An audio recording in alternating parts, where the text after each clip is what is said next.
Welcome to the inaugural season of Gresham Grey Wolves Baseball, presented by Active Family Chiropractic, Edward Jones, Gresham Ford, Gresham Pediatric Dentistry, the Gresham Police Officers Association, Lucky Pint, Metro East Web Academy, Northwest Accounting Partners, Olympic Gym, Riverview Community Bank, and State Farm. And now it's time for your Gresham Grey Wolves pregame show. Welcome back out to Walla, Washington for this rubber match between the Walla Sweets and your Gresham Grey Wolves. The Grey Wolves tied the series back by a spectacular pitching performance by Chris Brown last night. Brown went the distance, a full 9 innings. An outing in which he only gave up 1 run on 3 hits, the lone run coming off of a home run from William McIver in the bottom of the first inning. Brown was able to keep the Sweets off the scoreboard for the rest of the game, tossing 8 innings of shutout baseball from McIver's home run on. Offensively, the Grey Wolves were backed by a 3-for-4 night with 2 runs scored from Connor Zickafus. Zick man the hot corner all night long and made 3 fantastic plays ranging to his left to uphold the Sweets to just 3 hits. Zick scored 2 runs en route to a strong offensive showing for the Grey Wolves. Mitchell Jr. also had a quiet multi-hit night for him, with an RBI as the Grey Wolves were able to tack on 5 insurance runs in the 7th inning and force the Sweets to use a lot of their bullpen to try to keep that one close. The Wolves tacked on another run in the 9th to cement the victory and ensure Brown's 1-run complete game. Tonight's game marks the last game against a North Division opponent, and Gabe Benavides will take the mound on the hill, take the ball onto the mound, and will look to continue to be the Wolves' inning eater, tossing 41 1/3 innings this season in 8 appearances, 7 of those appearances being starts. He has the second most innings pitched, only behind Aaron Schaup of 45 1/3 innings for Schaup. Benavides pitched against North Half Division North champions Victoria, where he pitched 6 innings and earned a win in his last appearance, as the Grey Wolves took the 3rd game of the series and continued their second half dominance. Benavides has pitched in 5 games against teams from the North, and tonight will be his 6th appearance against a team from the North, and his 2nd against the Sweets. Last time Gabe pitched against the Sweets, he went 8 innings on July 3rd, got the loss, giving up 5 runs, 2 of them earned on just 4 hits. Gabe Benavides will mix in a fastball, a splitter, and a slider, his 3 pitches that you'll see tonight, and Gabe will try to keep this potent Sweets offense off the base paths. They can produce runs, especially through Nick Vigo and Willie McIver and Nick Nyquist. They're 2, 3, 4 batters. And if Gabe Benavides can get through those 3 guys consistently and keep guys out of scoring position with those 2, 3, 4 batters up at the plate, Gabe Benavides will be just fine here in Walla in Game 3. The Grey Wolves need to win tonight to keep their series win streak of 4 series in a row alive.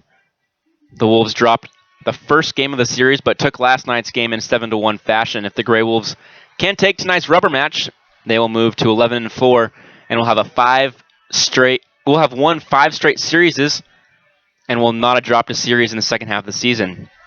Benavides will be mirrored by incoming freshman Ryan Anderson of University of Nevada. Anderson, a 6'4 lefty with a 1.88 ERA and a 2-1 record, will look to keep the Grey Wolves off the base paths and give his team a chance to take this series from the Grey Wolves for the 2nd straight time, winning the series back during the 4th of July weekend, the last series the Grey Wolves dropped. Looking forward after this game, we know we're jumping ahead a little bit, but the Grey Wolves will travel back home to play the Kitsap Blue Jackets, who are 5-12 so far in the second half and are the bottom dwellers of the South Division.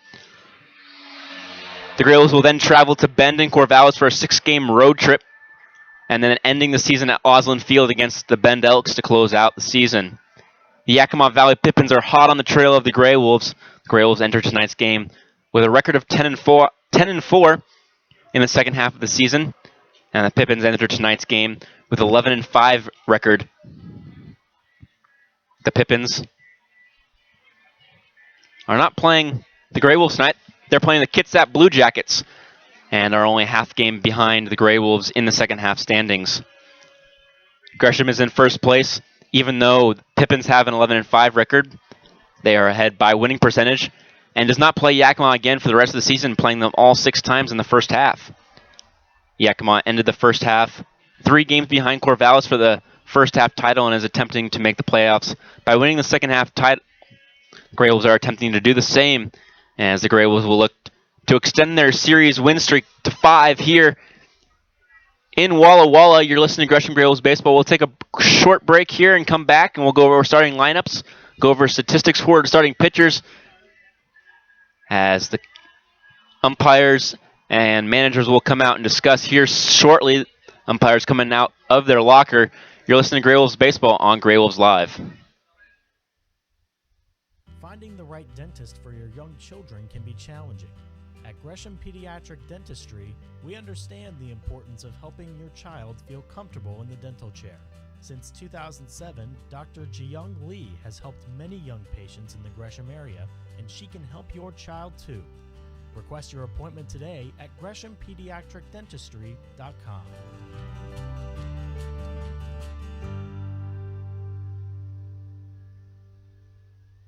It's a howlin' good time down at the Lucky Pint, where we have 30 rotating taps, happy hour all day on Sundays, fishbowl Fridays, or just come down and fill up a growler. The Lucky Pint is the home of Gresham Grey Wolves, where we honor service members with a 20% discount every Monday.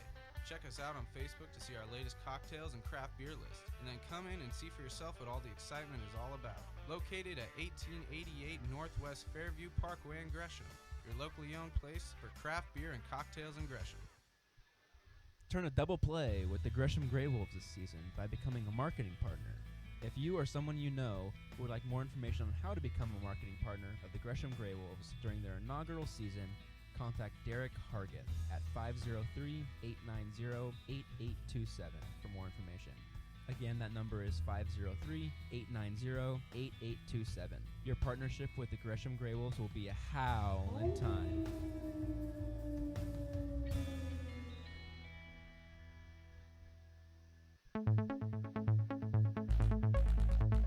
Turn a double play with your Gresham Grey Wolves by becoming a marketing partner.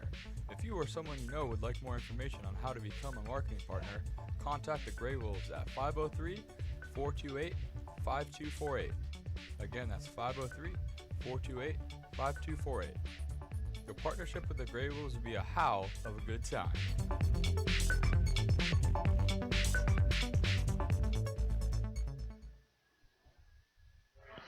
Welcome back out to Walla Walla here. I'm Fletcher Like. I'm your host here in Walla Walla and on the road for the Grey Wolves, as the Grey Wolves look to take Game 3 of this 3-game series and win the series here in Walla Walla.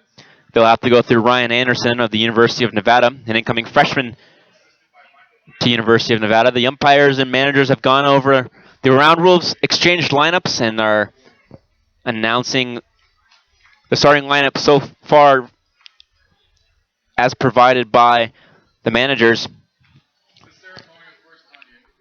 The Walla Walla Sweets' manager, Frank Mutz, will throw out Ryan Anderson on the mound. He has a 2-1 record with a 1.88 ERA. And we'll start in right field, Ryan Johnston. In center field, Nick Vigo. In left field, Jordan Miro. At third base, Kobe Kauhaha. At shortstop, Ben Baird. At second base, Jaron Duran. At first base is Nick Nyquist. Behind the plate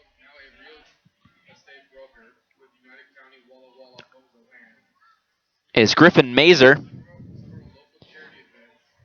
And the designated hitter of tonight for the Walla Walla Sweets is Willie McIver, taking the night off defensively behind the plate. We'll get the designated hitter role tonight.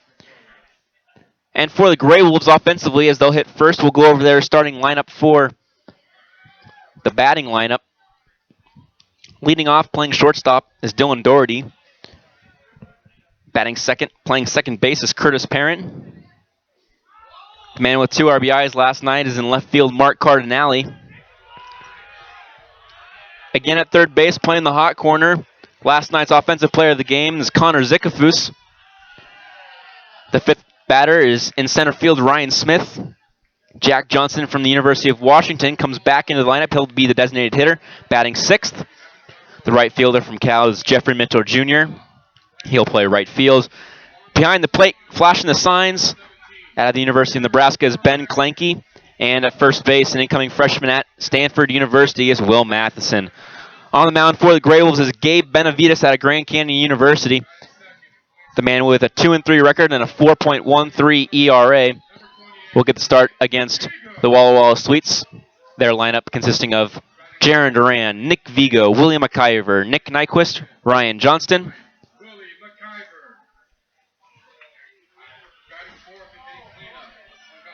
Kobe Kauhaha is in for Hayden Dewar. A late scratch. Then Griffin Mazer, Ben Baird, and Jordan Miro with Ryan Anderson on the hill.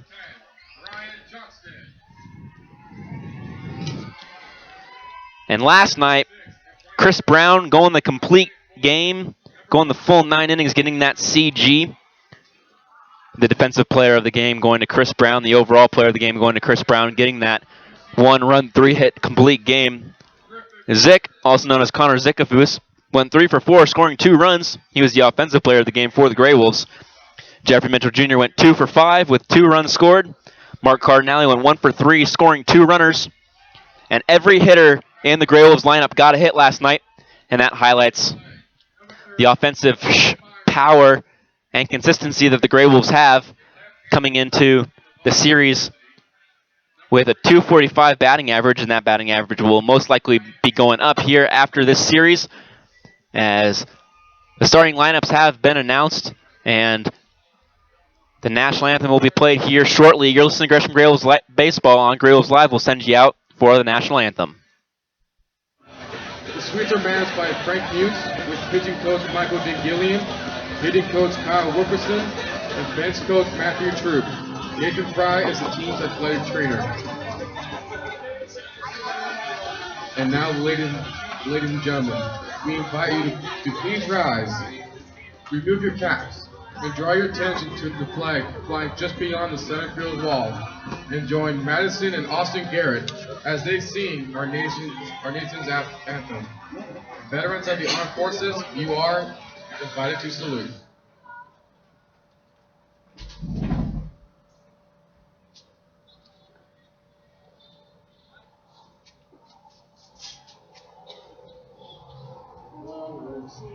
Can you see by the dawn's early light what so proudly we hailed at the twilight's last gleam, whose broad stripes and bright stars through the perilous fight o'er the ramparts we watched were so gallantly streaming, and the rocket's red glare, the bombs bursting in air, we proved through the night that our flag was still there.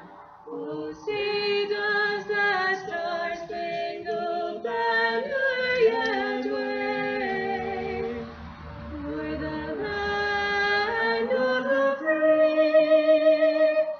and the home of the brave?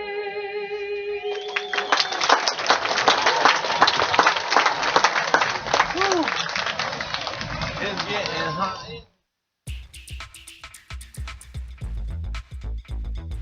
Follow your Gresham Grey Wolves on social media. The Grey Wolves are active on Facebook, Twitter, and Instagram at Gresham G Wolves.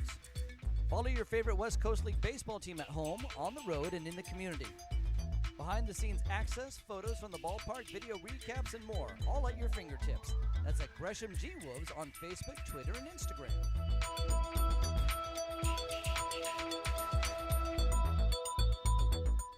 Bum, ba-da-dum, da-da-dum. You are in a quest full of danger and excitement. Your path clouded by deception and dead ends that could cost you dearly. You have to fight off dangerous snakes and vicious jackals, savage headhunters and shark-infested waters. You don't know who to trust, and all you want is to buy a new car. Find Best Wills at Gresham Ford, and getting the car or truck you need doesn't have to be a dangerous adventure of epic proportions. At Gresham Ford, you won't find any snakes, weasels, or other predators, and you don't have to worry if you are going to get pillaged. All dealers pay the same for the cars they sell. We just help you get the new or used vehicle you need without all the drama. If you want an adventure full of shady characters, crooked deals, and nasty vermin, go to the movies. If you want to get the Live from Osland Field at Mount Hood Community College, this is Gresham Grey Wolves Baseball, presented by Active Family Chiropractic, Edward Jones, Gresham Ford, Gresham Pediatric Dentistry, the Gresham Police Officers Association, Lucky Pint, Metro East Web Academy, Northwest Accounting Partners, Olympic Gym, Riverview Community Bank, and State Farm. Welcome out to Walla Walla. I'm Fletcher Like. I'll be your play-by-play and color commentary host here in Walla Walla. All calling all the games on the road for the Grey Wolves here, as the Grey Wolves look to begin Game 3 of this three-game set between the Walla Walla Sweets and your Gresham Grey Wolves. Anderson's warm-up pitches are done. Brian Anderson going to the University of Nevada in his last appearance.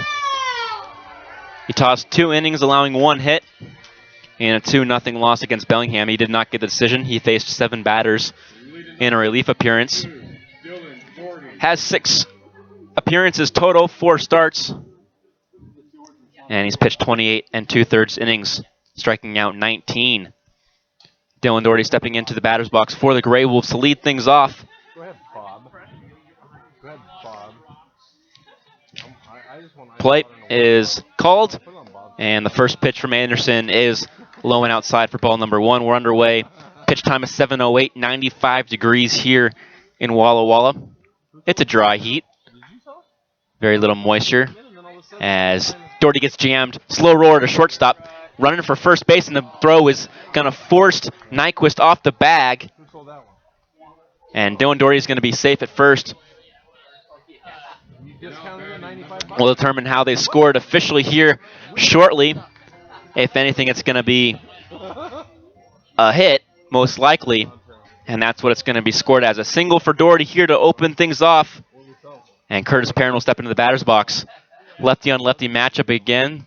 The Walla Walla Sweets throwing 3 lefties here in Walla Walla against the Grey Wolves.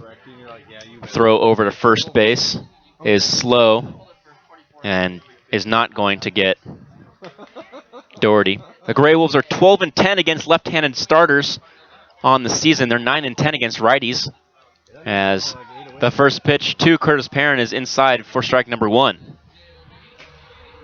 He's dealing with his dad stuff too. How's his dad doing? All right? I know he's out. Curtis Perrin going to be a sophomore at Seattle University as he watches a breaking ball below the knees that Griffin Mazer collects. Curtis Perrin with a .217 batting average coming into tonight's game. Imagine them back in like the early 1800s and the barn. Looks at another pitch low, this time inside rather than last pitch's outside low. They'd all had to join the circus. And the count's 2 balls and 1 strikes. Now to the second baseman from Seattle University, playing in the WAC, Western Athletic Conference, consisting of Grand Canyon University, Sacramento State University, Seattle University, Cal State Bakersfield, North Dakota State, Chicago State, Northern Colorado for baseball, University of Missouri, Kansas City, University of Texas, Rio Grande Valley, New Mexico State, and if I'm missing any, I'm going to be in a world of hurt because I go to school in the Western Athletic Conference, and I should know all of these kinds of things. It's constantly changing, though, as University of Texas, Rio Grande Valley used to be called another name.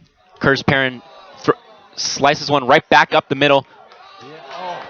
The pitcher gets it Ryan Anderson throws over to second base, gets Dylan Doherty at second, but the throw over to first base is dropped by the first baseman. And Curtis Perrin's going to get into first base with a fielder's choice.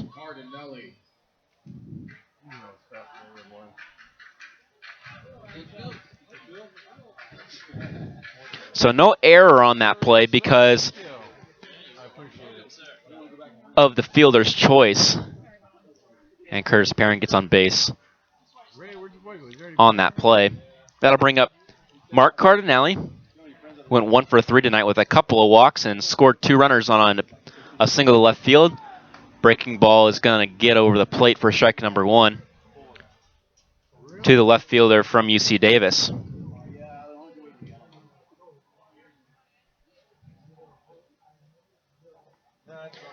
Ball is in the dirt. Gets a little bit away from Mazer, but he'll go and find it 3 feet outside of the left-handed batter's box. Cardinelli, the first right-handed batter to face Ryan Anderson in this game. He's got a 1-1 count after that pitch. This one is low again. Anderson fighting off the sun on the hill right now. Holding his glove above his bill of his cap when he gets the ball back from Griffin Mazer, the catcher. Ryan Anderson comes set, the 6'4 lefty delivers home, and that's going to be a ball low for ball number 3. The count's 3-1 to Mark Cardinelli, playing in left field tonight for the Grey Wolves. The Grey Wolves wearing black socks, their away gray pants, and their gold digital camo tops with gold sleeves. 3-1 pitch is grounded left side, shortstop double play ball, and this time they convert it. The Sweets get out of the inning, 3 up, 3 down after 2 men are get on base. But after no runs, 1 hit, no errors, and 1 man left on base, the Grey Wolves will come out, and so will Gabe Benavides, the starter for the Grey Wolves. You're listening to Gresham Grey Wolves Baseball. No score here in Walla Walla. Finding the right dentist for your young children can be challenging. At Gresham Pediatric Dentistry, we understand the importance of helping your child feel comfortable in the dental chair. Since 2007, Dr. Jiyoung Lee has helped many young patients in the Gresham area, and she can help your child too. Request your appointment today at GreshamPediatricDentistry.com.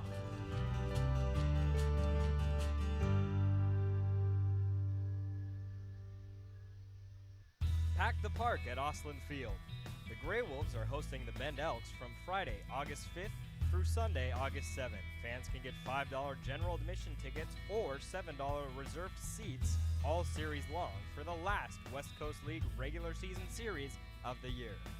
Just send an email to jerry@GreshamGreyWolves.com to receive your Pack the Park voucher to bring to the Osland Field gate. For more details, visit GreshamGreyWolves.com.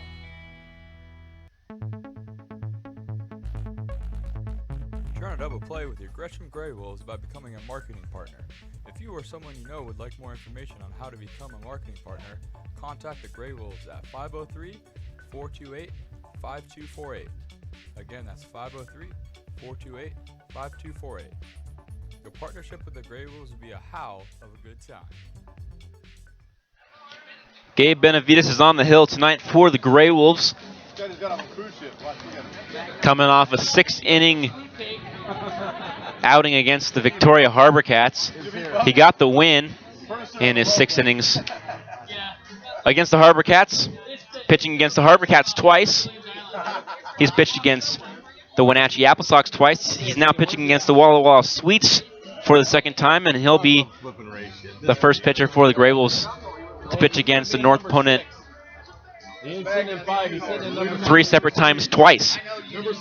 As he will make his 9th appearance. He has a 4.13 ERA and 41 1/3 innings pitched.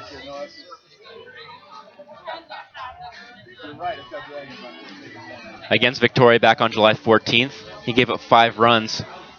He'll face off against Jaron Duran, Nick Vigo, and William McIver, due up for the Walla Walla Sweets. Defensively for your Grey Wolves, starting in right field, going from right to left, we have Jeffrey Mitchell Jr., Ryan Smith, and Mark Cardinelli. The first pitch to Duran.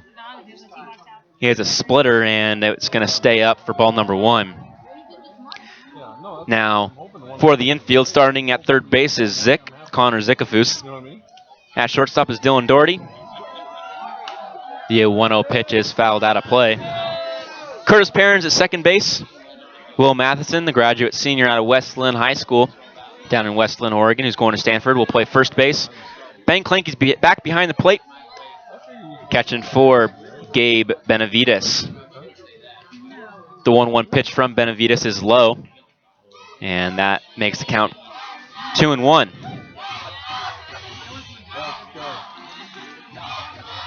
Willie McIver has 4 RBIs in this series. 3-for-3 performance in game 1 with 3 RBIs and a 1-for-5 performance last night, in which he hit a solo home run in the first inning, and that was the only run that the Sweets were able to scratch across the plate. 3-1 pitch is going to be called a ball, and Jaron Duran gets on base via a walk. Number 28, Nick Vigo. And now Gabe Benavides has some work to do here against Nick Vigo.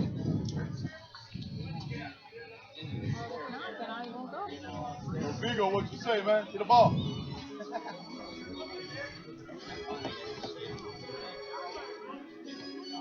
Steele, you're blinding me, man.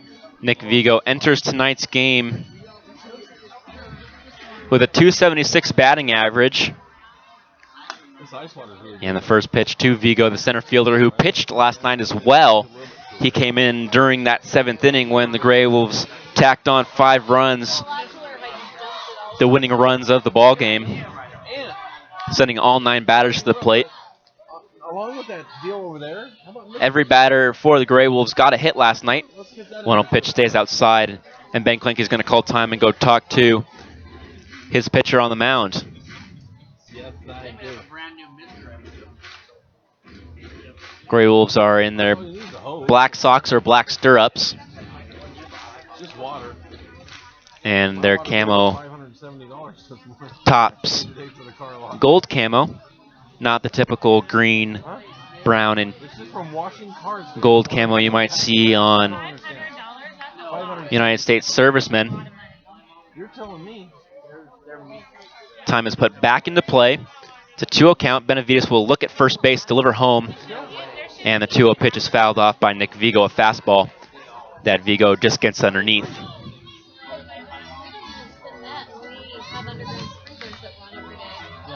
Gabe Benavides has some nasty stuff, as the official statistician was noticing during Benavides' warm-up pitches. He's got a fastball that will stay in the upper 80s as the 2-1 slider stays outside. It's a 3-1 count now here on Kids Night, as the kids down the first baseline are starting a "Let's Go Sweets" chant. There's a bounce house behind the third baseline seats. Benavides will throw over to first to keep Jaron Duran there.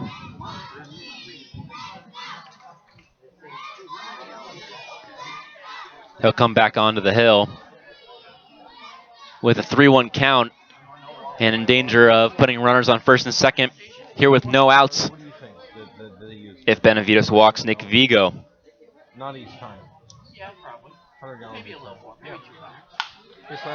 Ball slapped in the hole down the left side, and that's going to be a single for Nick Vigo, and there's going to be runners at first and second now for Willie McIver. No, I agree. I know, Blake.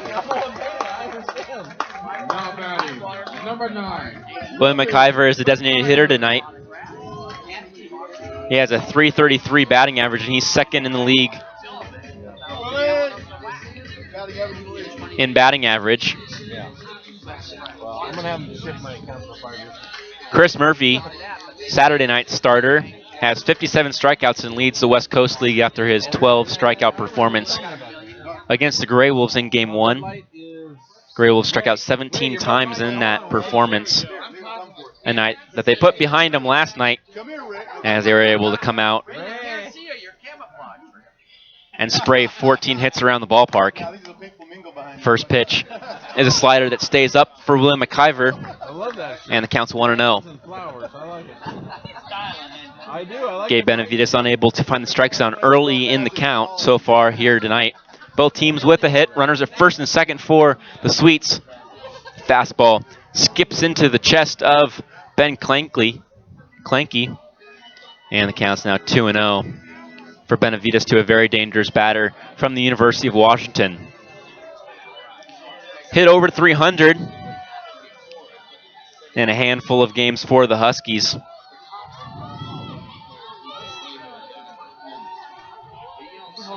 Time's going to be called, and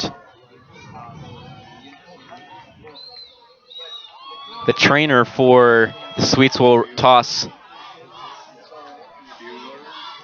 the rosin bag out on behind the mound. Gabe Benavides might have a problem with some sweaty palms out there. It's a very warm night. We got here at the ballpark and it was 98 degrees at 4:30. It's cooled down to about 95 now, but it's still warm. And Benavides should know how to pitch in this kind of heat. He pitches in the 100-degree heat in Arizona all the time. As the 2-0 pitch is fouled out of play, and Benavides now has a 2-1 count to William McIver. Best case scenario, Gabe Benavides gets a hard ground out to Connor Zickafoos right down the line. Zickafoos taps on the bag, throws to second. Curtis Barron throws to first base, and that's a triple play. Most likely scenario, that's best case, after the 2-1 pitch is fouled off again to the right side into the netting, is a double play ball up the middle, getting 2 outs, bringing up Nick Nyquist, and only getting a runner to third base. That's the most likely best case option for the Gray Wolves here in the first inning, as triple plays are very rare in baseball. Both the pitcher and the batter taking their time getting back into their respective positions here in the ball game. 7:23 right now, 7:08 start. Breaking ball stays outside, and the count's now full. Holy crap. You a little hot, buddy? I know, I feel you. Benavides taking his time, rubbing the ball, pulling his pants up a little bit, and getting his 3-2 count pitch sign selection from Clanky, who got it from pitching coach Ian Sanderson, pitching coach at Lower Columbia College. Benavides will look back at third. Runners take off, and it's going to be ball 4. And that loads the bases here for Nick Nyquist. Now batting, number 25, Nick Nyquist. That's going to get a visit out to the mound from Ian Sanderson. Sanderson will go out and chat with Benavides. Benavides' last appearance on the road came at Wenatchee. He pitched 5 innings. He gave up 4 runs, in which the Gray Wolves were able to come back from a 4-1 deficit to win the ballgame 6-4. And as the Gray Wolves tacked on 5 runs from the 7th inning on, and they ended up winning the ballgame in extra innings. Good song. It is. It's Aldine. Gabe Benavides did not get the decision in that ball game. Has wins against Victoria and Cowlitz, losses against Victoria, Yakima, and Walla Walla. Going 8 innings against Walla, but Walla back on July 3rd, giving up 5 runs. His lowest run allowed, 1 run against Victoria in a 2-0 loss for the Gray Wolves in the opener up in Victoria. First pitch to Nyquist is a fantastic slider from Benavides, and that's the first pitch, first strike of the inning. It happens a lot. So Benavides now with the bases loaded and in a bit of a jam. A ball back to the third baseman or the pitcher would get a out at home most likely and save a run. Big breaking ball stays way outside and high for ball number 1, and the count's now 1-1 to Nick Nyquist. Nyquist homered back in the first game, a 2-run shot late in the game, they kind of opened up the ball game, and the home run kind of took the wind out of the sail of the Grey Wolves, and they weren't able to come back in that opener. The 1-1 pitch is check swing at, and they're going to say he did not go. Congratulations. I'm wearing flip-flops. So the 2-1 count now to Nick Nyquist from Gabe Benavides, and no, it's not the Nyquist that ran in the horse races. It's not the horse. The 2-1 pitch is fouled off by the baseball player Nyquist. The horse Nyquist is a fantastic athlete as well, just like Nick Nyquist here tonight. Nyquist going to be a redshirt sophomore at Gonzaga. One of a couple of Gonzaga Bulldogs. Another infielder, Patrick Chung at Gonzaga University. 2-2 pitch stays outside, and the count's full yet again. And Gabe Benavides needs to throw a strike here to keep the score 0-0. Benavides in a little bit of trouble here early in the game. There's no movement in the Grey Wolves bullpen. They give Benavides a lot of slack. The 3-2 pitch is laced into right center field. It's going to get to the wall. Nyquist is trucking for 2. He's waved around second base. He's going for 3. 3 runs are definitely going to score, and that's going to be a stand-up triple for Nick Nyquist. Here in the first inning, it's 3-0.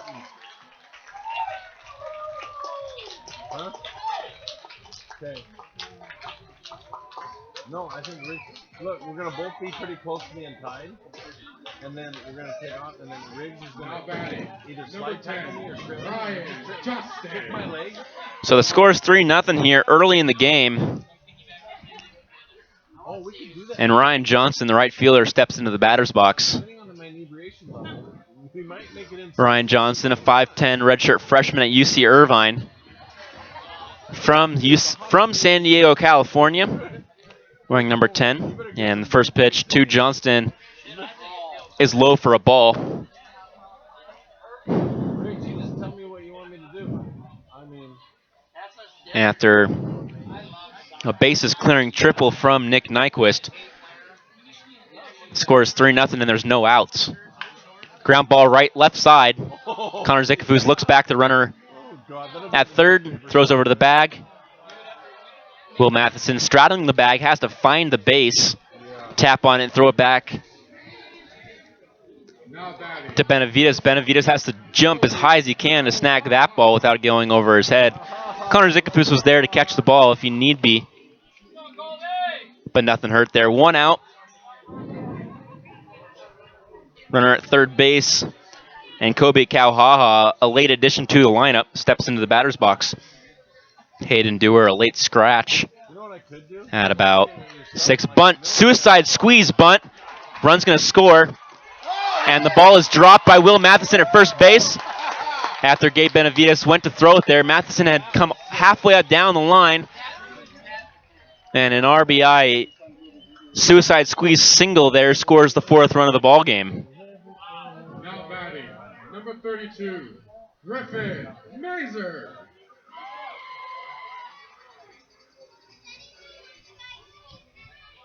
So the score is 4-0 here early in the ball game. And the Grey Wolves are going to have to dig themselves a big hole here if they want to have a somewhat enjoyable bus ride home. 5-hour bus ride awaiting them tonight. And it's early in the ball game, and it's 4-0. Benavides' first pitch is outside for ball number 1.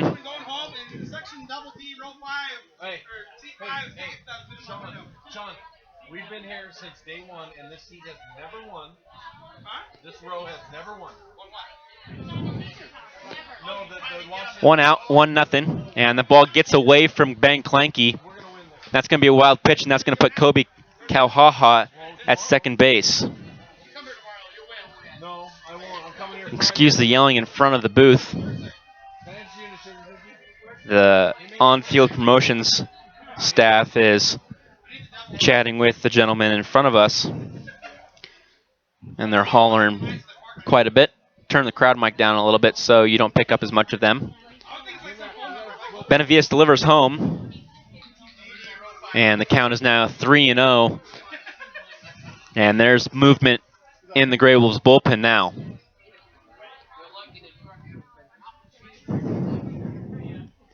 Griffin Mazer, the catcher tonight, with a 3-0 count. Time will be called.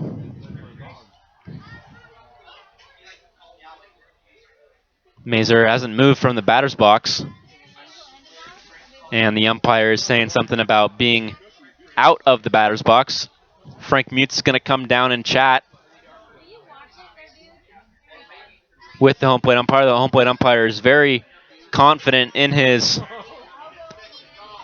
call. Frank Mutz will go back to third base.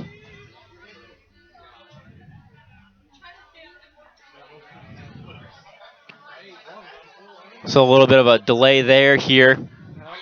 As the count is 3-0 to Griffin Mazer. There's one out in the inning, and there's a runner at second base. The Grey Wolves trail 4-0 here early. 3-0 pitch is a called strike on the outer part of the plate, knee high for strike number 1.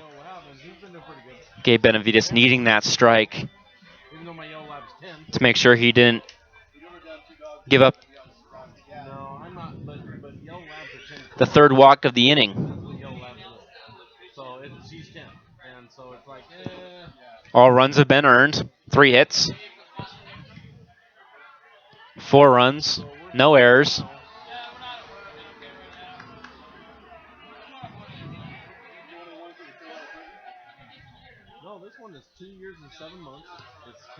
And they're going to give Frank Mutz a warning here for complaining with the home plate umpire about Griffin Mazer's right foot, his back foot here, the right-handed batter.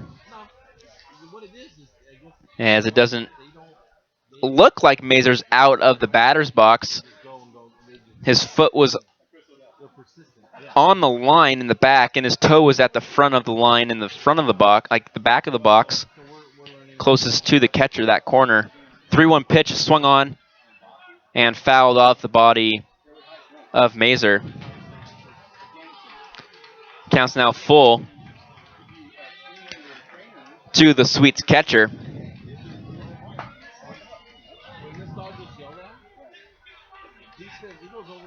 Benavides now with a 3-2 count.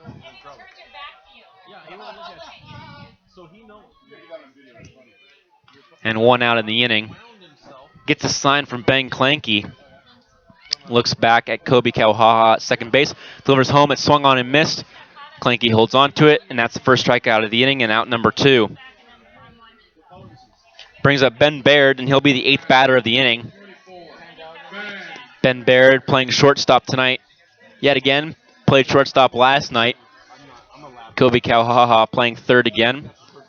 Both on the left side of the infield for 2 straight games. Kobe Kauhaha playing short in the opener, now playing third base in Game 3. He also played third base in Game 2. And right now he's at second base as a base runner. Benavides looks back, delivers home, and delivers a first pitch strike to Ben Baird. Just the second first pitch strike of the inning, as Benavides has been unable to get ahead early in counts here in the open innings. And the home plate umpire is going to go down and chat with Frank Mutz yet again. And we might have an ejection here soon, as Mutz was just looking at Kobe Kauhaha at second base. Didn't move, but he's definitely talking to the home plate umpire. The home plate umpire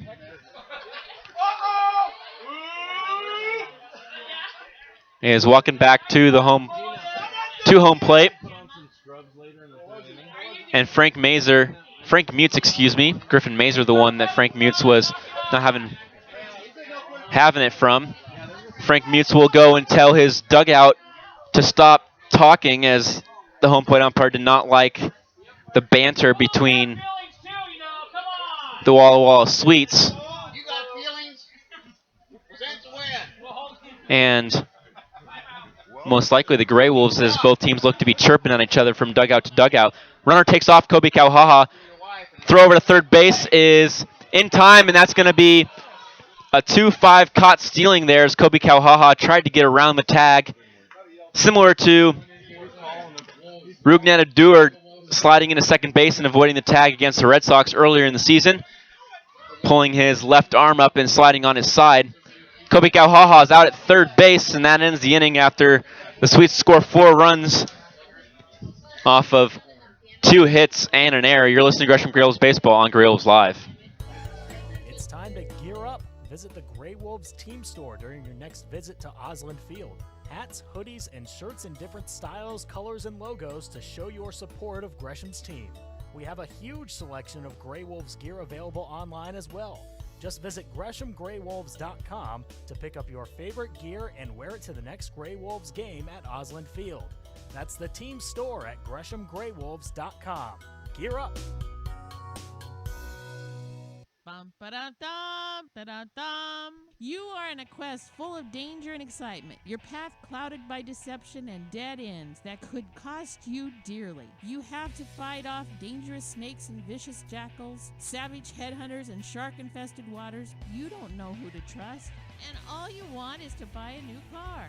I'm Bess Wills at Gresham Ford, and getting the car or truck you need doesn't have to be a dangerous adventure of epic proportions. At Gresham Ford, you won't find any snakes, weasels, or other predators, and you don't have to worry if you are going to get pillaged. All dealers pay the same for the cars they sell. We just help you get the new or used vehicle you need without all the drama. If you want an adventure full of shady characters, crooked deals, and nasty vermin, go to the movies. If you want to get the best built cars and trucks in America, come to Gresham Ford. We'll all donate $100 to the church or charity of your choice with every vehicle you purchase at Gresham Ford. Bum, ba-dum, bum, bum, bum.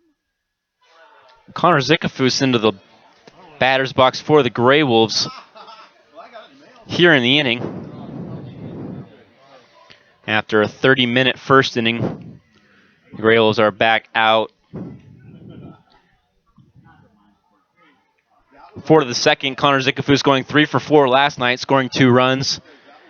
And the first pitch to Zickafoose is a ball. The second one is as 2. And the count's 2-0. Connor Zickafoose trying to lead things off here early as the Grey Wolves are in a 4-0 hole here very quickly after a bases-clearing 3 RBI triple for Nick Nyquist. All 4 batters, 1, 2, 3, and 4, scored for the Sweets. Nyquist with 3 RBIs and a single by Kauhaha scored Nyquist. And Connor Zickafoose is on base with a 4-pitch walk here to open up the second inning, and that's exactly what the Grey Wolves need.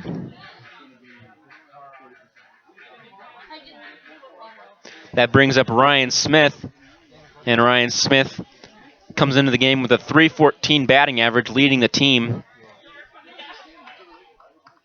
tied with Connor Zickafoose after Connor Zickafoose raised his batting average more than 14 points last night with his 3 for 4 performance. First pitch to Smith is outside for ball number 1.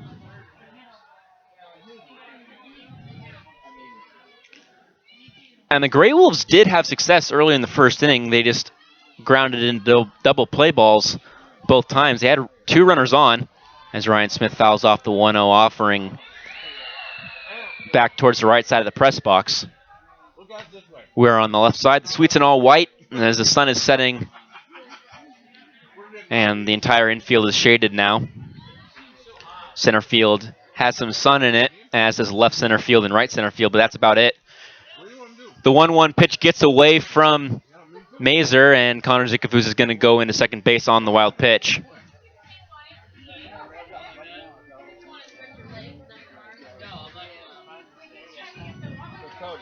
So the count's now 2-1 to Ryan Smith, the center fielder from Southern Illinois University. The Salukis down there in Southern Illinois, in Carbondale. And the field umpire is going to go talk to the pitcher and make Anderson take a wristband off of his glove hand, as Anderson will step back onto the rubber, his left foot on the rubber. Look back at second and deliver home. Another ball in the dirt, this time smothered by Mazer, and the count's 3-1 now. And the Grey Wolves are threatening to put runners on first and second here with no outs, just like the Sweets did back in the first. Ryan Smith, the 3-1 pitch outside, ball 4, and the runners are on first and second now for the Grey Wolves with no outs. Jack Johnson now up as pitching coach Michael Dingillian will go out and chat with the incoming freshman Ryan Anderson. Dingillian, the pitching coach at Cal Poly San Luis Obispo, Grand Canyon, and Gabe Benavides playing against Cal Poly this year. Benavides pitched against Dylan Doherty in the season.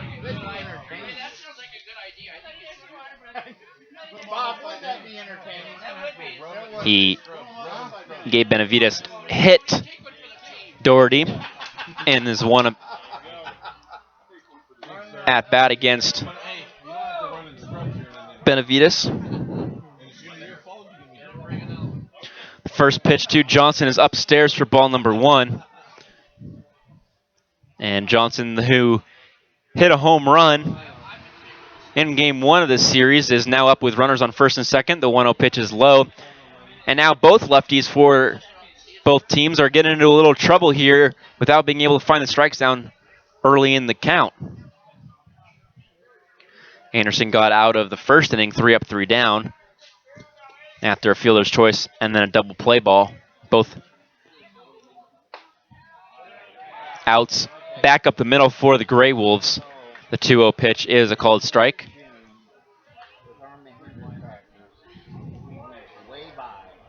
A good breaking ball there from Ryan Anderson.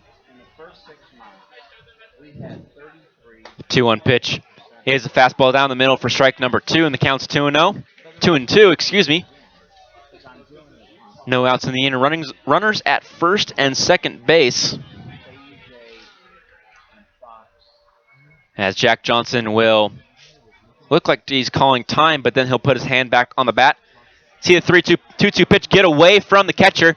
Kobe Kauhaha, the third baseman, runs over to get the ball in front of the Sweets' dugout, and both runners advance on the wild pitch. So 2 wild pitches from Ryan Anderson move Connor Zickafoos up 2 bases, and 2 walks in the inning put both Grey Wolves on base. Another wild pitch there also moves Ryan Smith up. So 2 wild pitches and 2 walks in the inning. Runners at second and third. Ball deep in the hole left side. Ryan Smith is not going to move on the play, and that's going to be an infield single for Jack Johnson. And there's runners on first and second, and the Grey Wolves put a run up on the board.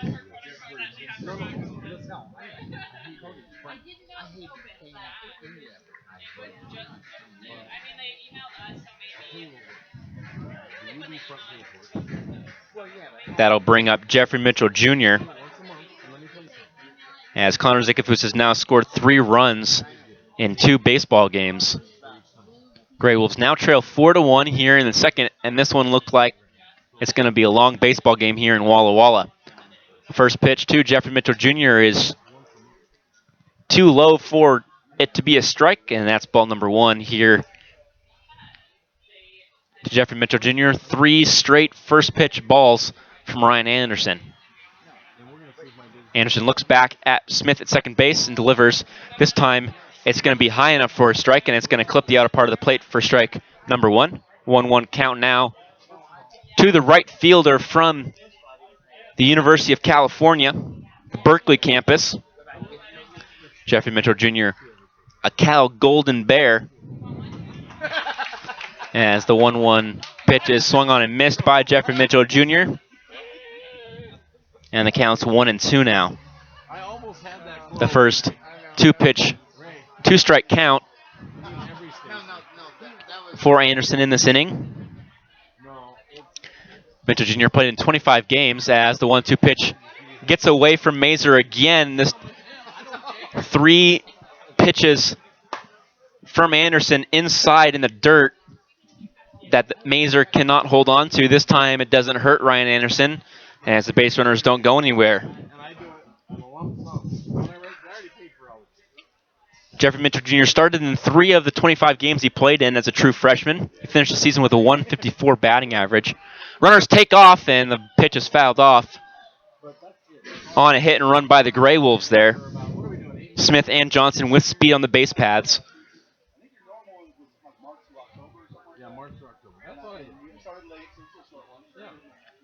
Ryan Smith with 9 stolen bases. Jack Johnson with 3, but Jack Johnson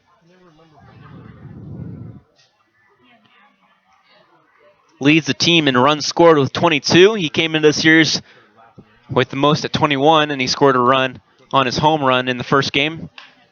As Jeffrey Mitchell Jr. laces one into right field. It's going to be deep enough. Ryan Smith is going to try to get to third base, and he's going to be called out at third base on an attempted advancement on the fly out to right field. It looks close, but Kobe Kauhaha's foot impeding Smith's attempt to get home. That is a legal play as he wasn't covering up the entire base. Ryan Smith asks for clarification on the call. The umpire gives it to him, and that's a double play. 9-5, the old-fashioned way.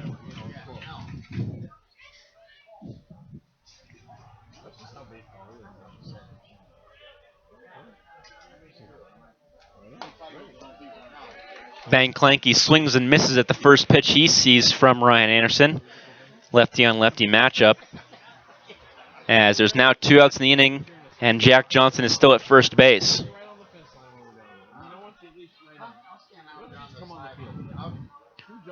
Anderson delivers home, and this is going to be another strike to Van Clanky, and the count is now 0-2.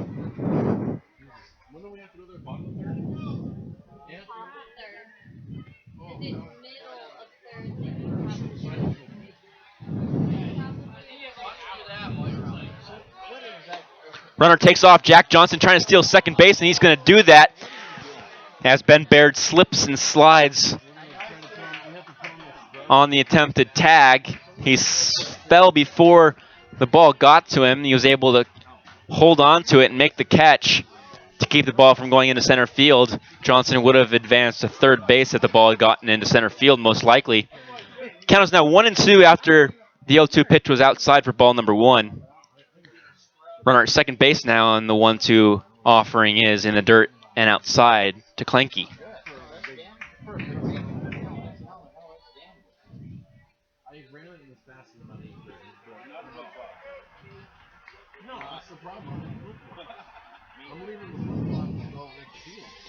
Two-two count now with 2 outs. Johnson at second base, and 2-2 pitch is low and inside to Van Clanky, and that fills the count.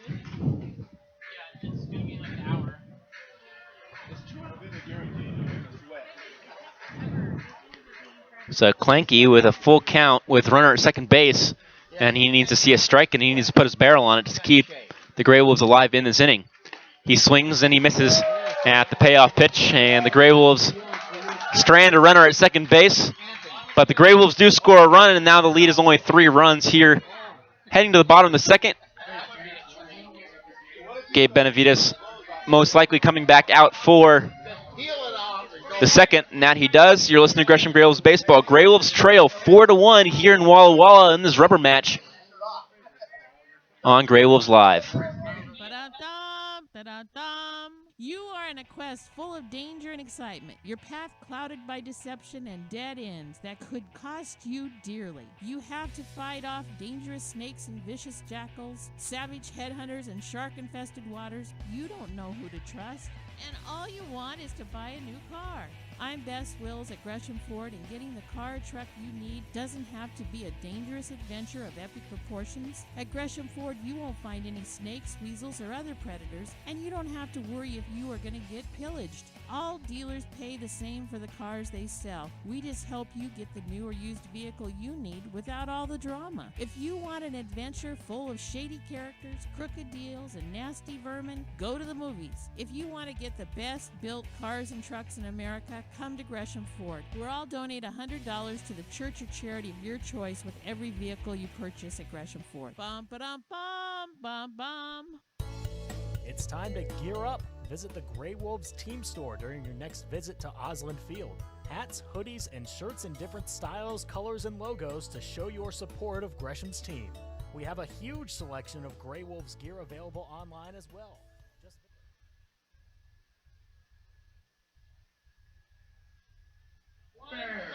Ben Baird back into the batter's box. He was at bat when Kobe Kauhaha got thrown out at third base trying to steal the bag. Ben Clanky throwing him out. Ben Baird playing shortstop tonight for the Sweets. He'll face off against Gabe Benavides. Yeah, I know. Here in the inning, and the first pitch from Benavides is low and inside for ball number 1. We're underway here in the bottom of the second inning. Fletcher Like calling it as I see it. 7:51 as an inning and a half has taken 43 minutes. The 1-0 pitch is low again, and it's 2-0 now.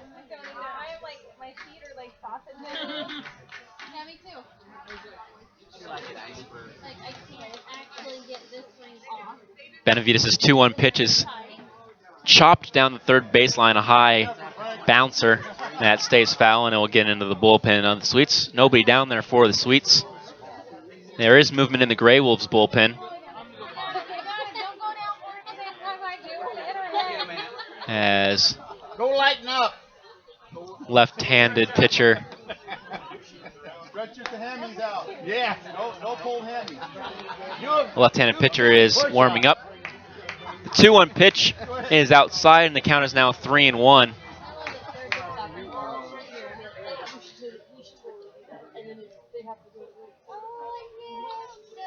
The pitcher in the bullpen for the Grey Wolves is Aaron Schaup, as the 3-1 pitch is fouled off. Aaron Schaup leads the team in innings pitched at 45 2/3 innings. He has a 3.54 ERA out of St. Martin's College.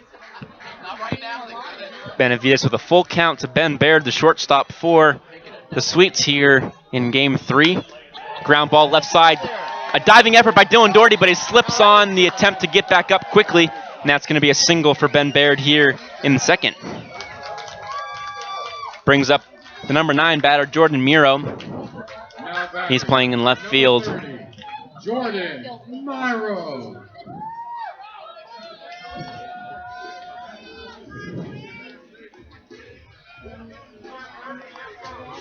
Jordan Miro now into the batter's box with no outs in the inning and a runner at first base.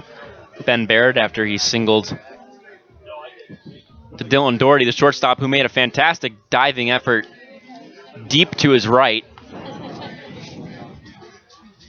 But he slipped trying to stand back up quickly to make a strong throw to first base, and Baird was safe at first. Jordan Miro swings at the first pitch. He sees hard ball left side. Connor Zickafoos to second, to first, and the double play ball is there as Connor Zickafoos turns a 5-4-3 double play on a very good defensive play there by Connor Zickafoos and Curtis Perrin to get the double play. That'll take us back to the top of the order with Jaron Duran, who walked in the first. He was the first run to score as well, scoring from third base on Nick Nyquist. Tripled deep right center field. First pitch is a breaking ball, not offered at by Duran, and that's going to be a first pitch strike to the second baseman. Another breaking ball, this time a slider. Last one was a curveball, and the count's now 0-2. Benavides getting ahead early here on breaking balls, and that might be the best way to get ahead to these Walla Walla Sweets batters. That's exactly what Chris Brown did last night, starting them off with breakers, and they weren't able to catch up to him. Another breaking ball, three straight breaking balls here to Jaron Duran, as it counts 0-2.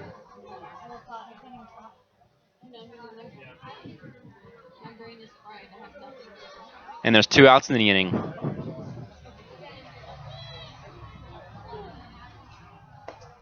The 0-2 pitch is low, and that's going to make the count 1-2.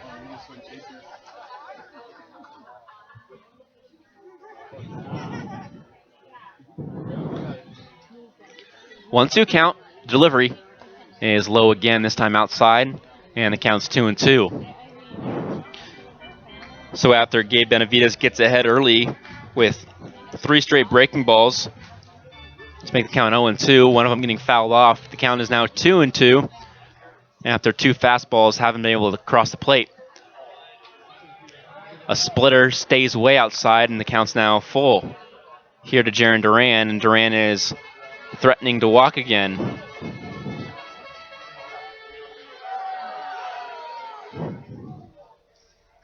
The payoff pitch, delivery swung on, jammed him, and Curtis Perrin will collect and throw over to first base, and Gabe Benavides gets out of this one 3 up, 3 down, as we'll head to the top of the 3rd inning on Grey Wolves Live. Grey Wolves trail 4-1 here in Walla Walla.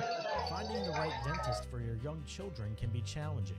At Gresham Pediatric Dentistry, we understand the importance of helping your child feel comfortable in the dental chair. Since 2007, Dr. Jiyoung Lee has helped many young patients in the Gresham area, and she can help your child too. Request your appointment today at GreshamPediatricDentistry.com.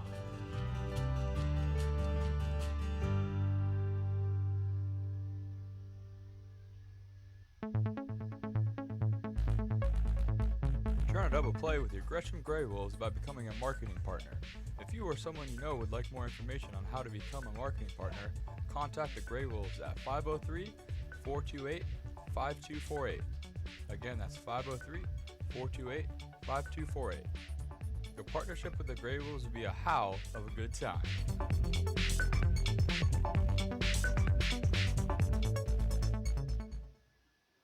Pack the park at Osland Field. The Grey Wolves are hosting the Bend Elks from Friday, August 5th through Sunday, August 7th. Fans can get $5 general admission tickets or $7 reserved seats all series long for the last West Coast League regular season series of the year. Just send an email to jerry@greshamgraywolves.com to receive your Pack the Park voucher to bring to the Osland Field gate.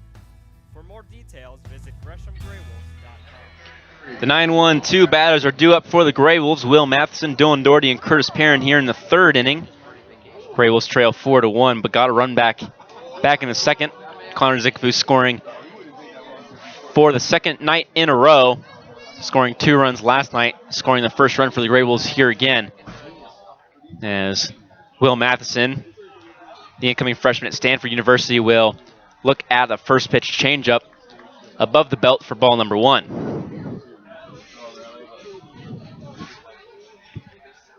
Will Matheson hitting 222 on the season. Looks at a 1-0 changeup again. This time it's going to be a called strike.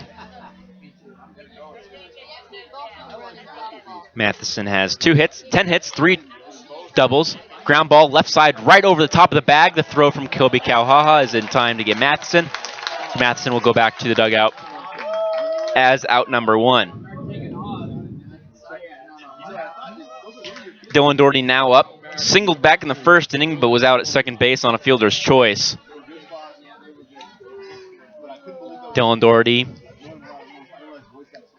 middle infielder for Cal Poly San Luis Obispo, playing shortstop, kind of locking it down for the Grey Wolves here in the 2nd half. And he'll look at a first pitch fastball right over the heart of the plate for strike number 1. Will Matheson does have innings pitched as well, as Dylan Doherty slaps one foul. Will Matheson, the last batter a two-way player for the Grey Wolves.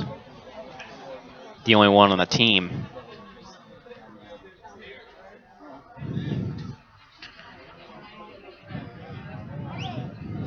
(0-2) count now for Dylan Doherty, the shortstop for the Grey Wolves. And he's going to watch the breaking ball stay outside.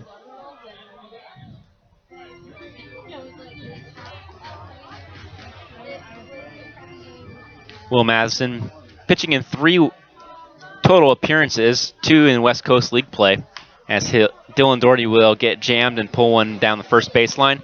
Nyquist will gather, step on the bag, and that's out number 2 here in the third. Pitched 3 innings against Yakima Valley on June 9th, pitched an inning against Cowlitz on June 7th, and pitched an inning on June 4th in a non-league game against Thurston County. Curtis Perrin now up.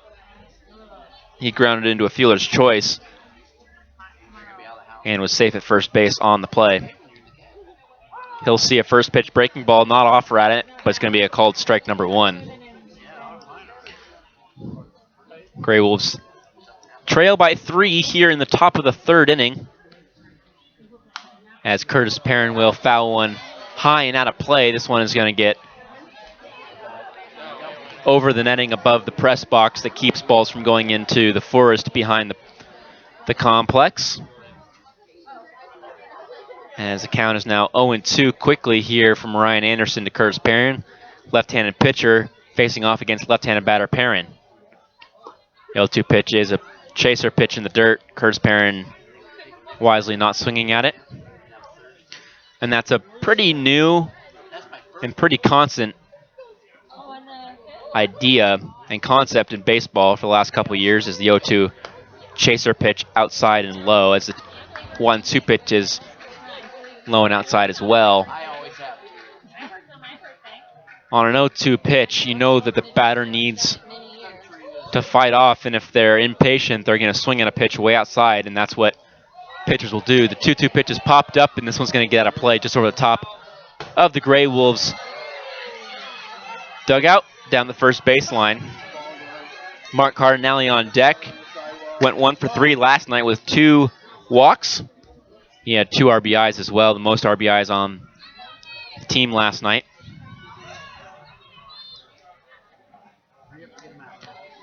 Count is now 2-2.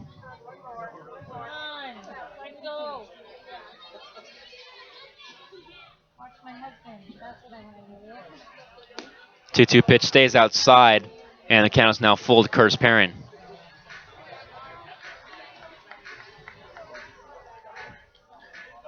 Curtis Perrin playing second base. He's also got innings in the outfield and came on as a catcher as well. Full count pitch is fouled off, and he stays alive here in the at-bat.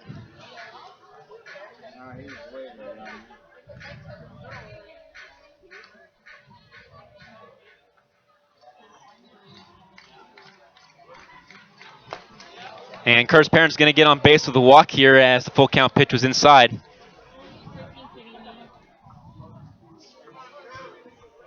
Now batting number 25, Mark Cardinelli. Mark Cardinelli now up to the plate for the Grey Wolves.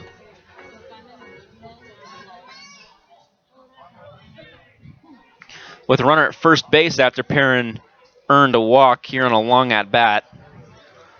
First pitch to Cardinelli is outside for ball number 1.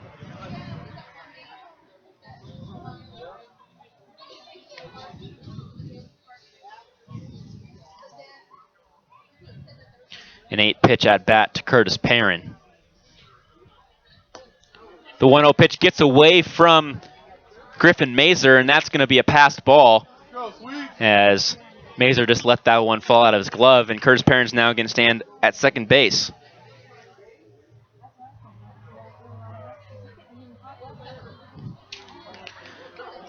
Mark Cardinelli now with a 2-0 count. Mazer going to be a sophomore at UC Irvine down in the Big West. Pepperdine, UC Santa Barbara, Cal State Fullerton, all teams in the Big West. Cardinale yanks one down the left field line. It could stay fair. It does, and it's a home run for Mark Cardinale. A 2-run shot, and the Grey Wolves are down by 1 run now. That baseball was launched off the bat of Cardinale. And similar to the iconic Red Sox player who was trotting down the line, pointing and motioning the ball to stay fair, that ball was inches inside of the foul pole. And it did just that, and the Grey Wolves are down by 1 here in the 3rd inning.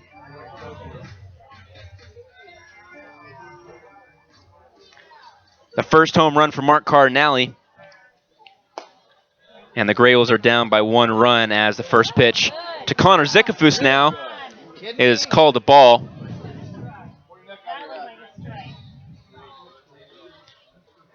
A bit low there to Zickafoos. Zickafoos fouls off the next pitch he sees, and the count's now 1-1.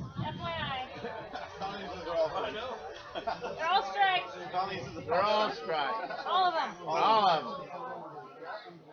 I don't care if they're way out there, they're all strikes. They're all strikes. Ref, you in? 1-1 pitch from Ryan Anderson is low, and that one's going to be You weren't all in. 2-1 now. That was a ball. The at-bat to Zick.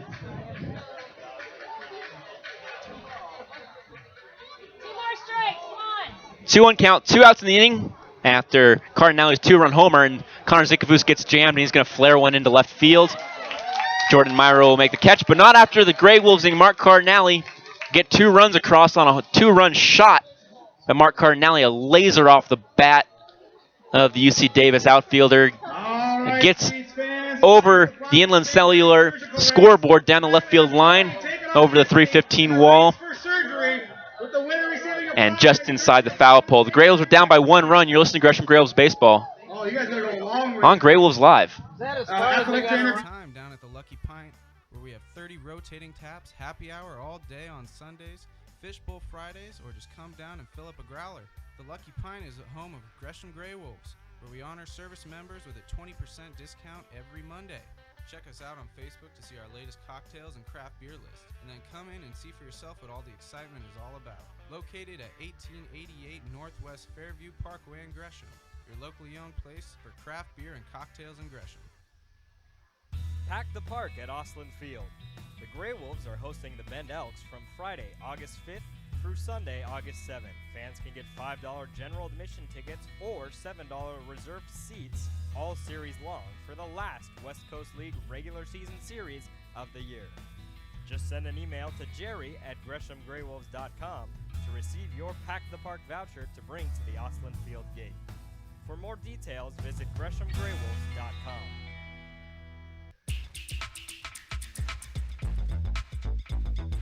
Follow your Gresham Grey Wolves on social media. The Grey Wolves are active on Facebook, Twitter, and Instagram at Gresham G Wolves. Follow your favorite West Coast League baseball team at home, on the road, and in the community. Behind-the-scenes access, photos from the ballpark, video recaps, and more, all at your fingertips. That's at Gresham G Wolves on Facebook, Twitter, and Instagram. Nick Vigo, William McIver, and Nick Nyquist up for the Sweets here in the bottom of the 3rd inning. The girls already got it on Facebook, and the boys aren't even back here yet. After Mark Cardinale's 2-run shot Already posted on Facebook. Oh, they're going to. brought the game within 1 run, and the Grey Wolves are in business yet again. Gabe Benavides delivers a first pitch strike to Nick Vigo. Oh, from here. And Gabe Benavides moving with a little bit of a swagger now on the mound as the ball gets away from Ben Clanky's attempted open hand pick there on the short hop.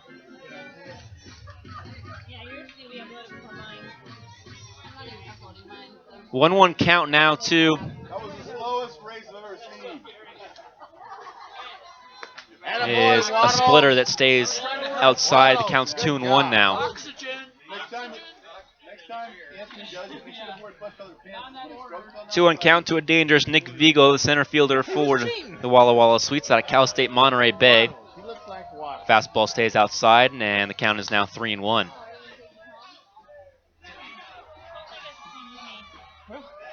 I told him it worked. It's a long ways. Are you taking off? You okay, Ant? 3-1 pitch is grounded towards the left side. Connor Zickafoose gathers, throws over to Matheson at first base, and records the first out of the inning. Oh, that's the farthest we've ever put him on my As Will McIver will step into the batter's box now with 1 out. They've worn out, they're broken, and the St. Mary's hasn't gotten new ones yet. William McIver walking back in the first and scoring on Nick Nyquist's triple. That made the score 3-0. Nick Nyquist then scored on Kilby Kauhaha's single. They led 4-0 until the Grey Wolves took a run back in the second. And a 2-run shot. This one's going to be a no-doubter as well. William McIver trotting around the bases with a little bit of a showboat there as that one left the ballpark just as fast as Cardinale. Cardinale didn't even look over his shoulder at that one. William McIver's second home run of the series.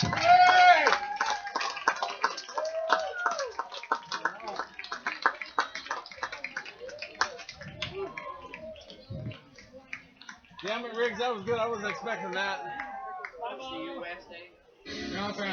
That's the 5th home run of the series. 2 from William McIver, 1 from Nick Nyquist, 1 from Jack Johnson, and 1 from Mark Cardinale. Those are the 5 in the series as Nick Nyquist steps into the batter's box now with a 5-3 lead. That was a good one. I wasn't expecting that. 1 out, Benavides delivers. That one's going to hit the back foot of Nyquist. And Nyquist will take first base on a hit by pitch. Now batting, number 10, Ryan Johnston.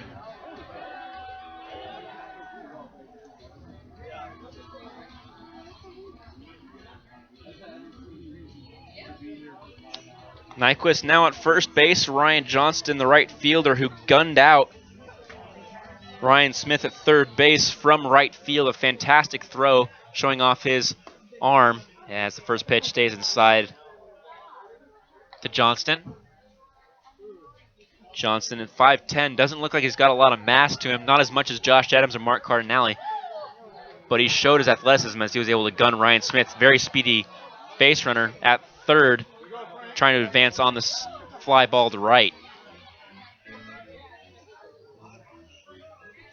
1-1 count after Johnston laces one past Mute at third base coach for the Walla Walla Sweets. 1-1 pitch swung on, breaking ball, and that's going to be another one that gets towards the fence next to the first base dugout as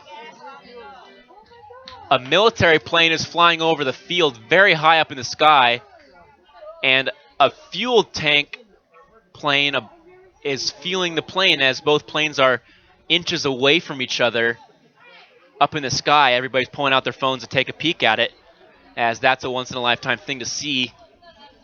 And that's the first time I've seen that kind of thing. The 1-2 pitch is inside again, and the count is 2-2.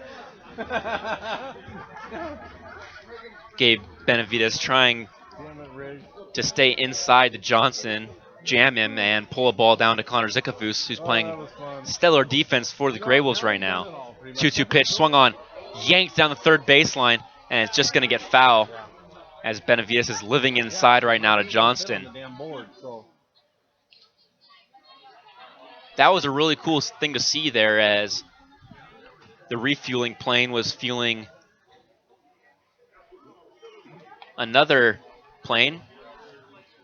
Military training exercise going on high in the sky here on the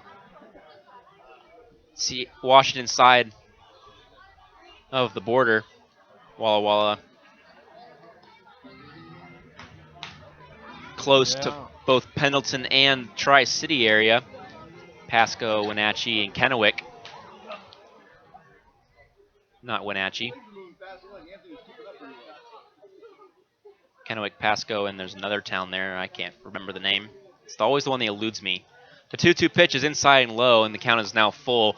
Gabe Benavides' entire delivery to Johnson has been inside. Every single pitch has been inside.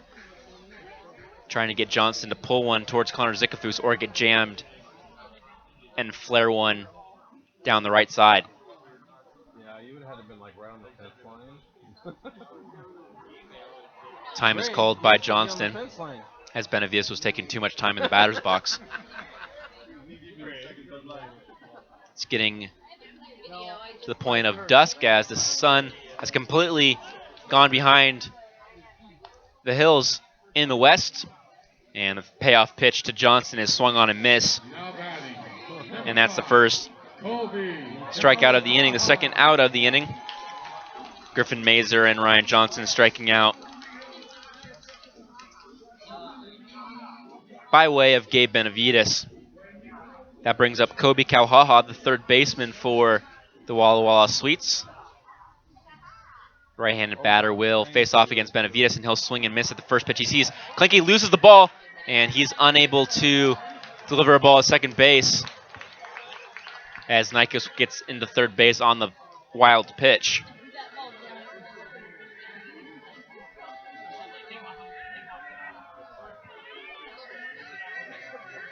So an 0-1 count after Kobe Kauhaha swings and misses at the pitch in the dirt from Benavides.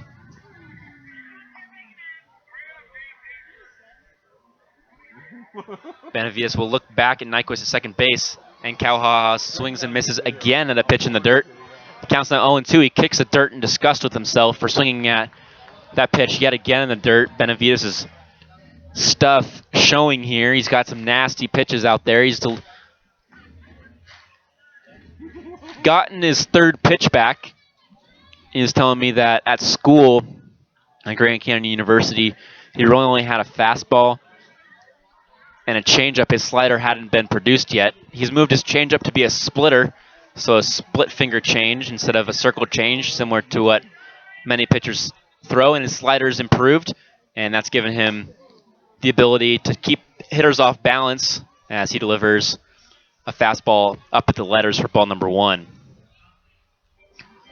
When you have more than 2 pitches, it makes the batter guess a little bit more, as the splitter from Benavides will drop off, kind of similar to a sinker, but not as much drop, as the 1-2 pitch is a sinker, and Kauhaha gets underneath it. Doherty gets underneath it, makes the catch, and that's out number 3. The Grey Wolves get out of it with just 1 run scored on a home run by Willie McIver. And we'll go to the 4th inning. Grey Wolves trail by 2, 5-3 here in Walla Walla on Grey Wolves Live. It's time to gear up. Visit the Grey Wolves team store during your next visit to Osland Field. Hats, hoodies, and shirts in different styles, colors, and logos to show your support of Gresham's team. We have a huge selection of Grey Wolves gear available online as well. Just visit GreshamGreyWolves.com to pick up your favorite gear and wear it to the next Grey Wolves game at Osland Field. That's the team store at GreshamGreyWolves.com. Gear up! Finding the right dentist for your young children can be challenging. At Gresham Pediatric Dentistry, we understand the importance of helping your child feel comfortable in the dental chair. Since 2007, Dr. Jiyoung Lee has helped many young patients in the Gresham area, and she can help your child too. Request your appointment today at GreshamPediatricDentistry.com.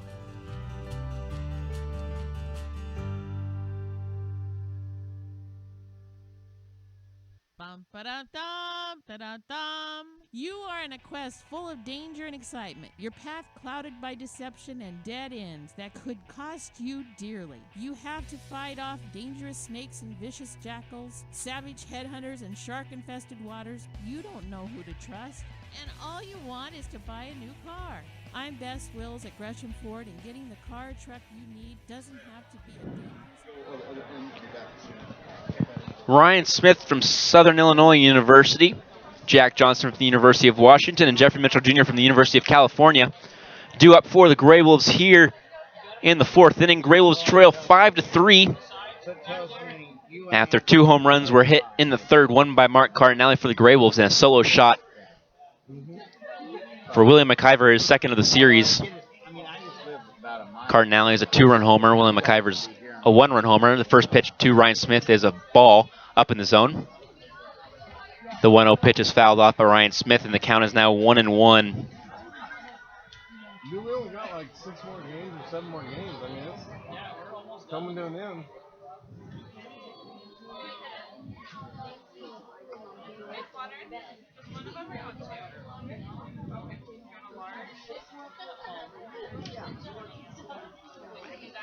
One pitch stays outside, and it's going to be 2-1 now. Pitch very close.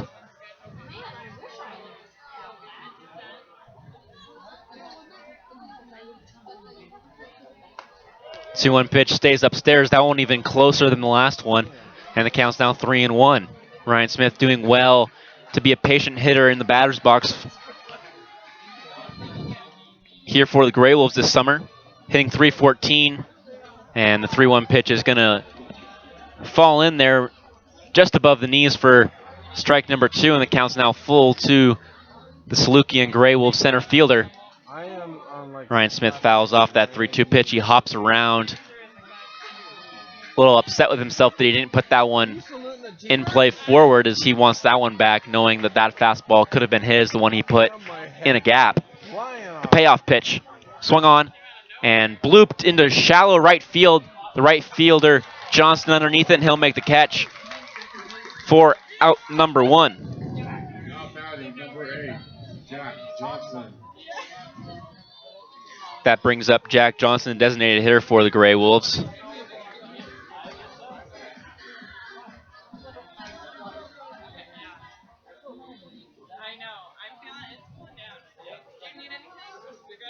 One out now to the designated hitter from the University of Washington, Jack Johnson. First pitch to Johnson's low and outside for ball number 1. Johnson hitting .245 on the season. He's 1 for 1 tonight with an RBI.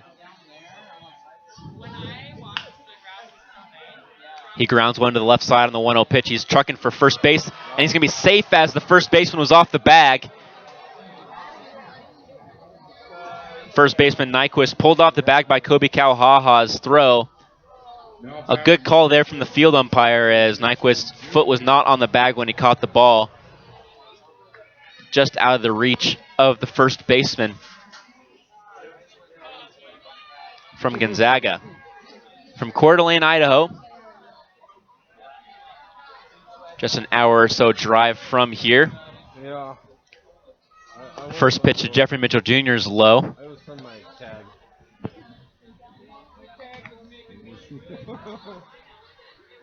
And the count is now 1-0 to the Cal Berkeley Golden Bear right fielder, Jeffrey Mitchell Jr. 1-0 pitch is low again. Mazer can't hold on to it, but doesn't go anywhere as it falls right in front of his feet. 2-0 now with a runner at first base to Jeffrey Mitchell Jr. after Johnson reached on an error by a third baseman, Kobe Kauhaha. Jeffrey Mitchell Jr. fouls off the fastball upstairs, and the count is now 2-1. A throwing error by Kauhaha puts Johnson at first base. Johnson scored Zikafus on a single back in the second, and he takes off for second base. It's going to be a called strike, and the count is 2-2. And we'll see how they score it officially. The second baseman, Duran, did break for the bag, so it will probably go down as a stolen base, but we'll make sure that it doesn't go down as a no contest, as the catcher didn't even move from his squat at all. Didn't even jump out of it, looking like he might think about it. Jeffrey Mitchell Jr. laces one into left center field. The center fielder is not going to get there.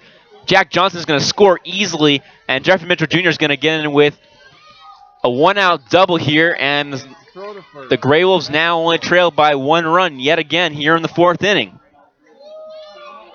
Now batting number 22, Ben Clanky. That'll bring up Ben Clanky.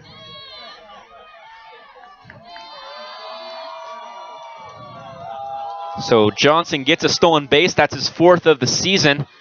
And Ben Clanky will wait for the tea party to end between Duran, the catcher Mazer, and the pitcher Anderson, Duran, and Mazer.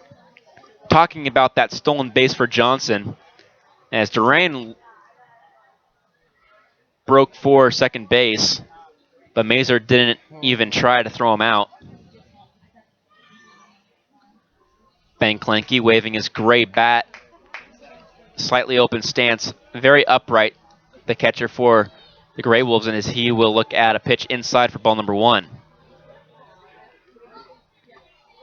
Grey Wolves now trailed by 1 run. There's 1 out, and a single would score the speedy Mitchell Jr.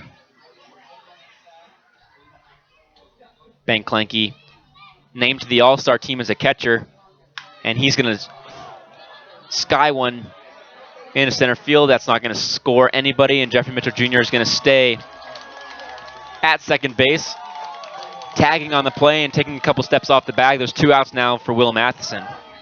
Now batting number 33, Will Matheson.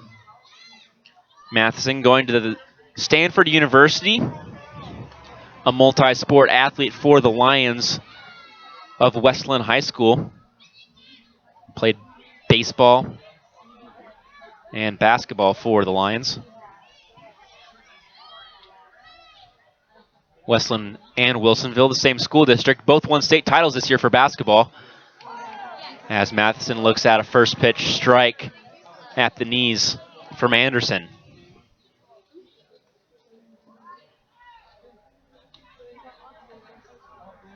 Will Matheson will wait for Anderson to look at second base, and then he'll see a pitch outside that looks pretty good. He lays off of the pitch outside for ball number 1, and the count is now 1-1. Grey Wolves trail 5-4. 9 runs have been scored through 2/3 of an inning in the 4th, so 3 2/3 innings so far, and we haven't even gotten to the second half of the inning. 1-1 pitch is going to be a called strike, a little bit below the knees for strike number 2. Matheson needs to put this next pitch, if it's a strike, in play.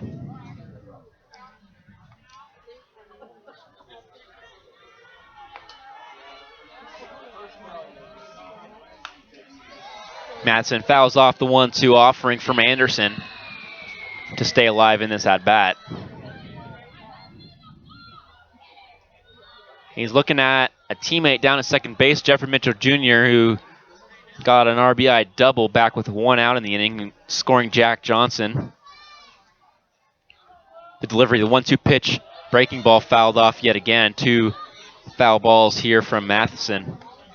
Matheson playing first base tonight.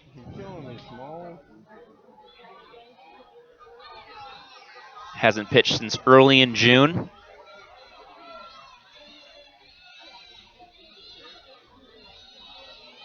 First time I've seen Will Matheson play as a broadcaster. He's playing well, the incoming freshman. The only incoming freshman on the roster. As the 1-2 pitch is laced into center field, Nick Vigo gets underneath it, and he'll make the catch 10 yards from the warning track to record out number 3. As the Grey Wolves strike yet again. They've scored a run in the last 3 innings, and they're only down by a run here. Scores 5-4 in Walla Walla. You're listening to Gresham Grey Wolves Baseball on Grey Wolves Live. Turn a double play with your Gresham Grey Wolves by becoming a marketing partner. If you or someone you know would like more information on how to become a marketing partner, contact the Grey Wolves at 503-428-5248. Again, that's 503-428-5248. Your partnership with the Grey Wolves will be a howl of a good time.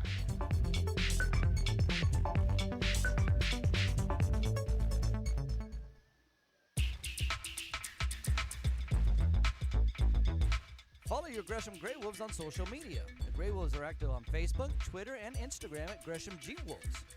Follow your favorite West Coast League baseball team at home, on the road, and in the community. Behind-the-scenes access, photos from the ballpark, video recaps, and more, all at your fingertips.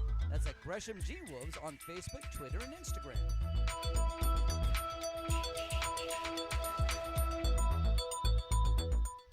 It's a howlin' good time down at the Lucky Pint, where we have 30 rotating taps, happy hour all day on Sundays, fishbowl Fridays, or just come down and fill up a growler. The Lucky Pint is the home of Gresham Grey Wolves, where we honor service members with a 20% discount every Monday. Check us out on Facebook to see our latest cocktails and craft beer list, and then come in and see for yourself what all the excitement is all about. Located at 1888 Northwest Fairview Parkway in Gresham. Catcher Griffin Mazer, Ben Baird at shortstop and the left fielder Jordan Myro due up for the Sweets here in the bottom of the fourth inning. It's 5-4 in favor of the Sweets after the Grey Wolves tacked on another run in the fourth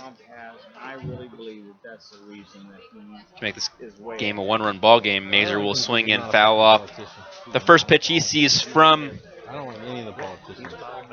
Gabe Benavides here in this at-bat into the glove of Ben Klenke. Klenke will hold on to it, and it counts 0-1. The 0-1 pitch bounces right in front of the plate, jumps over the top of Klenke's head, and the count's 1-1 now after that ball was in the dirt.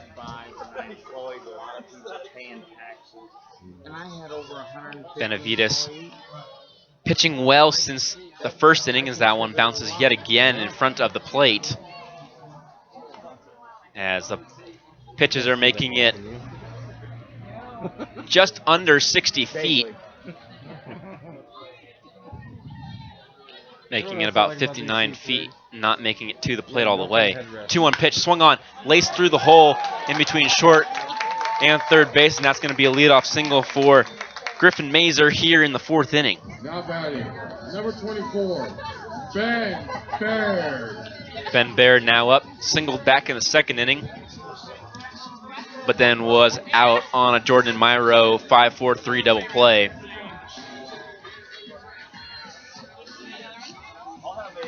Ben Baird singled to left field as well, so just about every hit except for Nick Nyquist's triple to right field has been a ball that's been pulled down the line.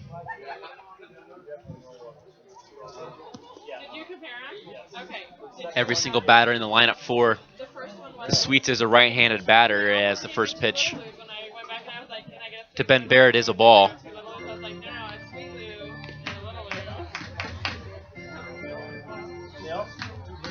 Baird taking his time getting back into the batter's box.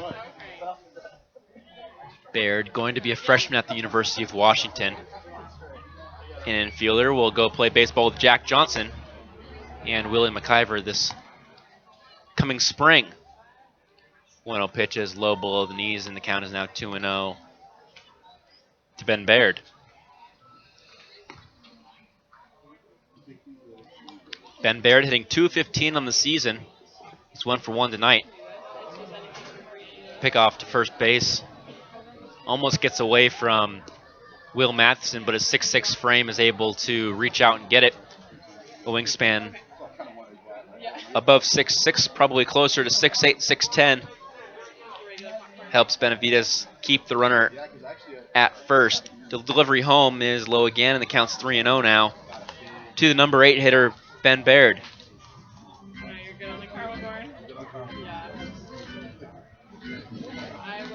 3-0, 5-4 lead for the Sweets here in the bottom of the fourth inning. Runner at first base after a leadoff single by Griffin Mazer. He's the catcher tonight. He's 1 for 2. Benavides will deliver home. Breaking ball. And that's going to be strike number 1 here. The breaking ball just below the belt on the outer part of the plate for strike number 1.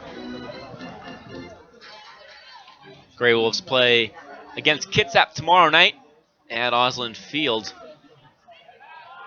7:05 start. Benavides will throw over to first base to keep Griffin Mazer there, the catcher. 3-1 count, so not a pitch to take off on necessarily, but it would keep the double play, strike him out, throw him out, off the table. Ground ball up the middle. A diving effort by Parent is not going to get it, and that's going to be a single up the middle for Ben Baird.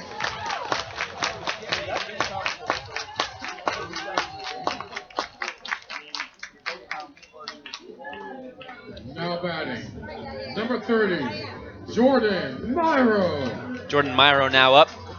He is 0 for 1 tonight after grounding into a double play back in the second inning.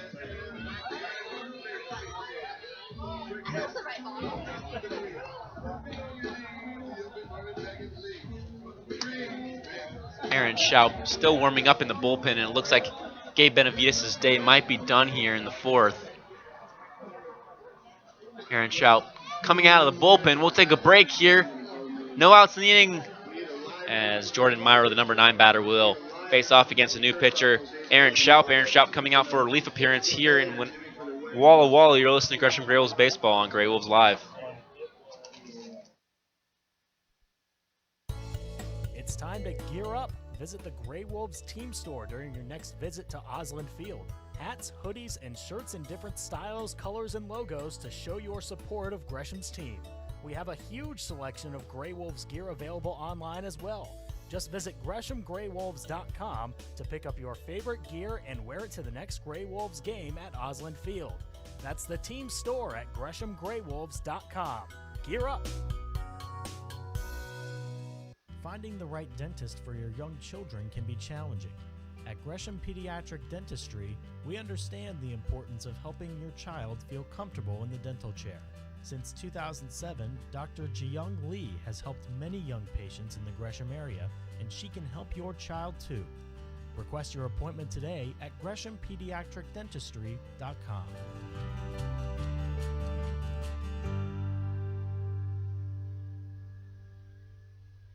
Bum, ba-da-dum, da-da-dum. You are in a quest full of danger and excitement. Your path clouded by deception and dead ends that could cost you dearly. You have to fight off dangerous snakes and vicious jackals, savage headhunters and shark-infested waters. You don't know who to trust, and all you want is to buy a new car.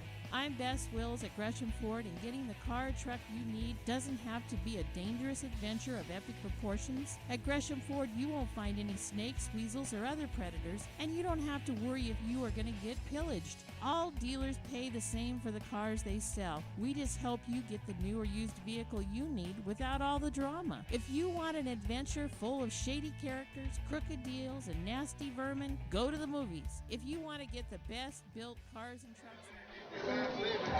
Aaron Schaub will take the mound for his first relief appearance of the season, trailing 5-4 here in Walla Walla, and he's got runners at first and second with no outs.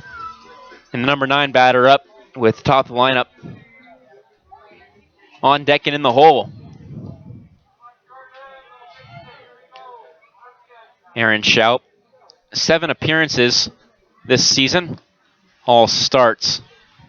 45 2/3 innings. This is the first pitch to Myro's low in the dirt for ball number 1. He has a 3.54 ERA with a 2-2 record.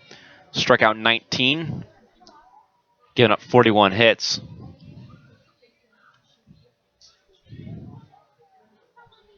A whip of 1.29. For the man out of St. Martin's College, going to be a sophomore. The 1-0 pitch drifts outside, and the count is now 2-0.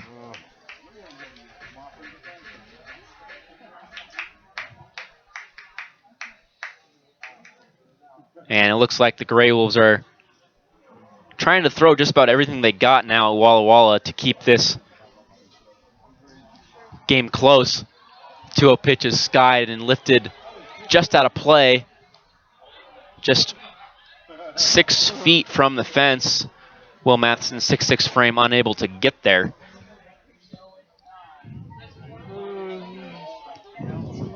Yakima Valley has tied up the ball game against Kitsap. Game's 3-3 there.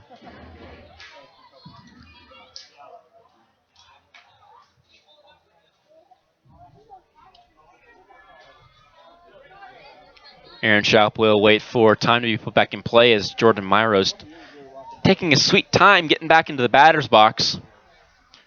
Yakima Valley leading 6-3 now in the bottom of the 6th inning in Kitsap. Trailing by half a game to the Grey Wolves.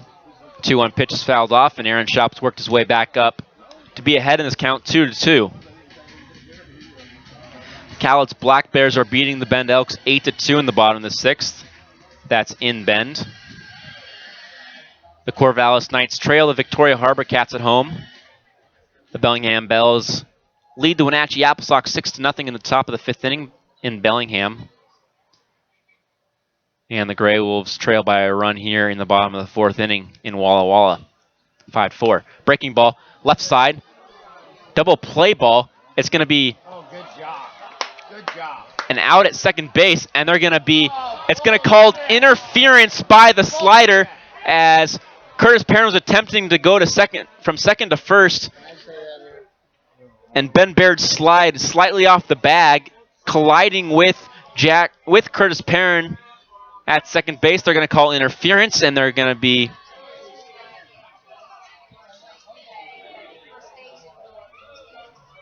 calling both runners out, the batter out on the interference, because you can't have 2 outs on one guy.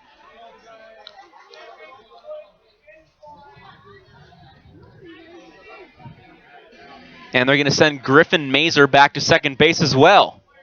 Now batting, number 17, Jared Duran. An interesting turn of events, and I'm confused as to why Mazer goes back to second on that play instead of advancing to third base. It could have been a double interference, and it could have been a triple play to end the inning, as Connor Zickafoose held up his throw initially, hesitating on this throw to second base, as Mazer coming into third base kind of was in the way, had to get out of the way of Connor Zickafoose's throw. But either way, there's only a runner at second base, and that's Griffin Mazer. 2 outs in the inning. Aaron Schaub delivers home to Duran. A big breaking ball slides all the way across the plate and into the other batter's box for ball number 1.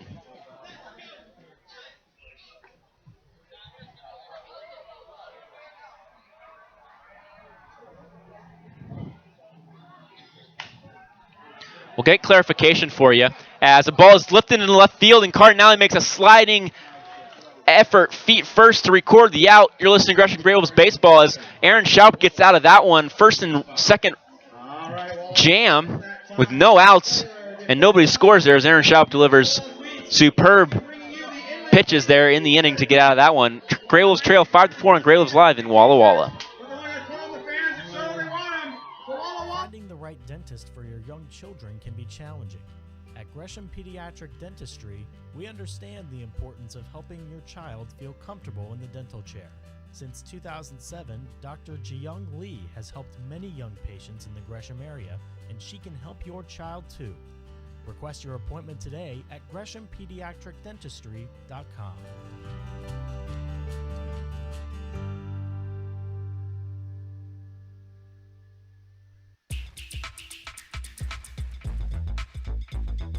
Follow your Gresham Grey Wolves on social media. The Grey Wolves are active on Facebook, Twitter, and Instagram at Gresham G Wolves. Follow your favorite West Coast League baseball team at home, on the road, and in the community. Behind-the-scenes access, photos from the ballpark, video recaps, and more, all at your fingertips. That's at Gresham G Wolves on Facebook, Twitter, and Instagram.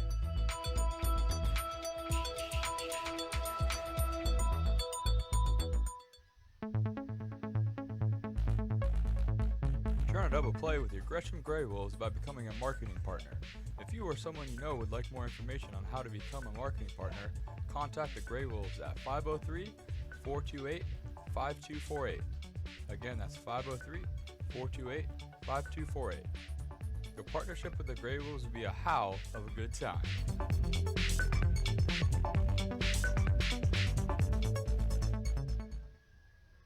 Pack the park at Osland Field.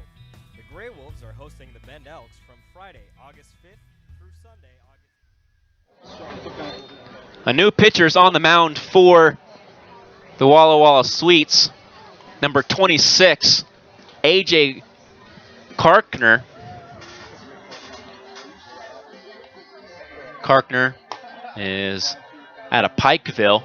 He's going to be a senior there. He's from Ellensburg, Washington.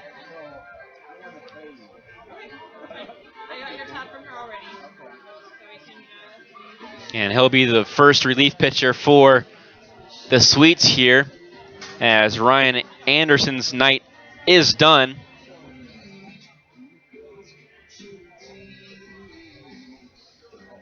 Leading off, number 2. After 4 innings of baseball. Dylan Doherty, Curtis Perrin, and Mark Cardinale due up back to the top of the lineup for the Grey Wolves here in the 5th. Grey Wolves trail by a run. We'll get you clarification on that interference call in that last inning as to why Mazer, who was already at second base, was required to go back to the bag after the interference at second base on an attempted 5-4-3 double play.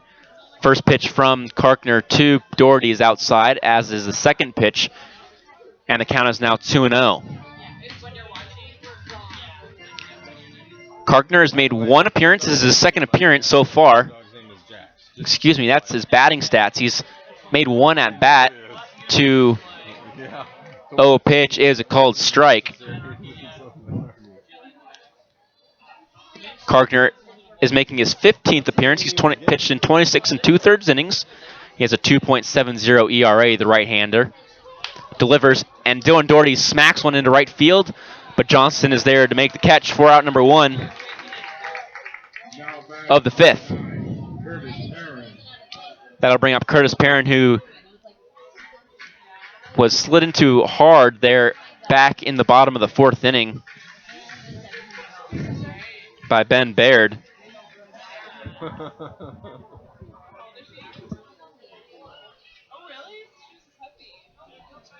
And he'll look to put the ball in play here. A breaking ball stays way up above the head for ball number 1. He's 2 years, 7 months.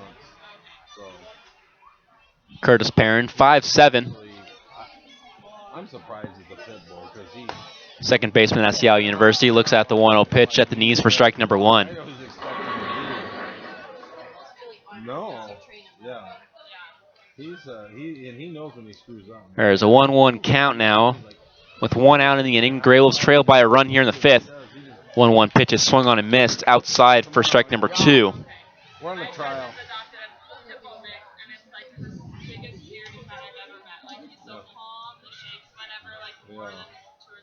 Yeah.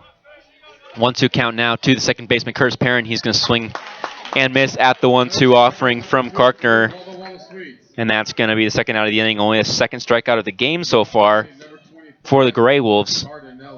A good improvement from the last 2 nights where they struck out in double digits both nights. 17 the first and 11 the second night. Mark Cardinale, who homered in his last at-bat, a 2-run shot to left field that just snuck past the pole. First pitch he sees is outside. Karkner not giving Cardinale anything to work with here after Cardinale hit his first bomb of the season. The 1-0 pitch is way outside again. And it's 2-0 now.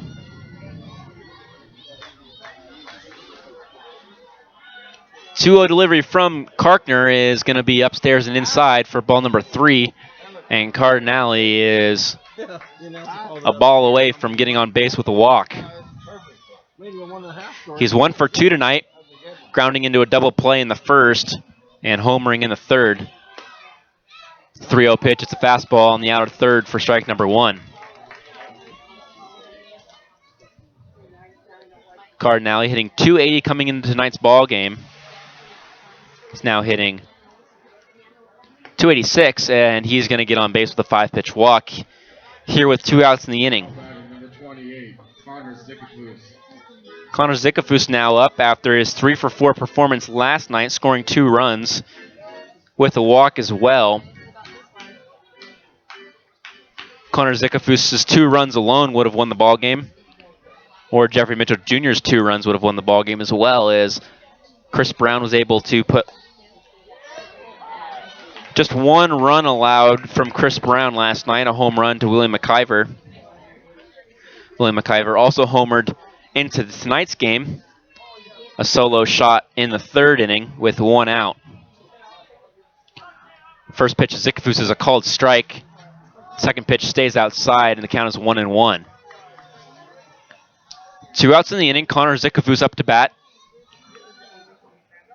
Zickafoos hitting .310 on the season. The second highest batting average on the team, only behind Ryan Smith by 2 points at .312. Then it's Jeffrey Mitchell Jr. at .305. The next best into tonight's lineup. is Mark Cardinale with 286. And then Dylan Doherty with 264.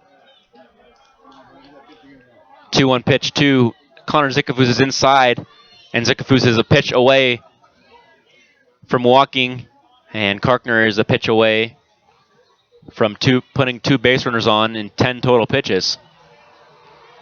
Those 10 pitches against Cardinale and Zickafoos. The 3-1 pitch, Karkner taking his time on the mound, swung on, ground ball right side, and second baseman Duran will gather, throw over to first to Nyquist, and record the third out of the fifth. Grey Wolves don't get a run across after no runs, 1 hit, no errors, and 1 man left on base. You're listening to Gresham Grey Wolves Baseball on Grey Wolves Live. It's time to gear up. Visit the Grey Wolves team store during your next visit to Osland Field. Hats, hoodies, and shirts in different styles, colors, and logos to show your support of Gresham's team. We have a huge selection of Grey Wolves gear available online as well. Just visit GreshamGreyWolves.com to pick up your favorite gear and wear it to the next Grey Wolves game at Osland Field. That's the team store at GreshamGreyWolves.com. Gear up!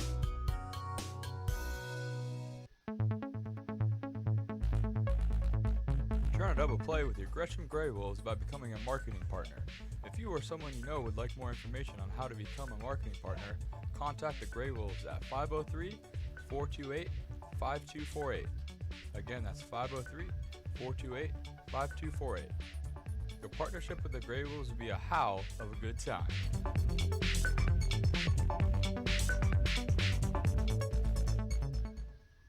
Bum ba da dum da da dum. You are in a quest full of danger and excitement. Your path clouded by deception and dead ends that could cost you dearly. You have to fight off dangerous snakes and vicious jackals, savage headhunters and shark-infested waters. You don't know who to trust, and all you want is to buy a new car.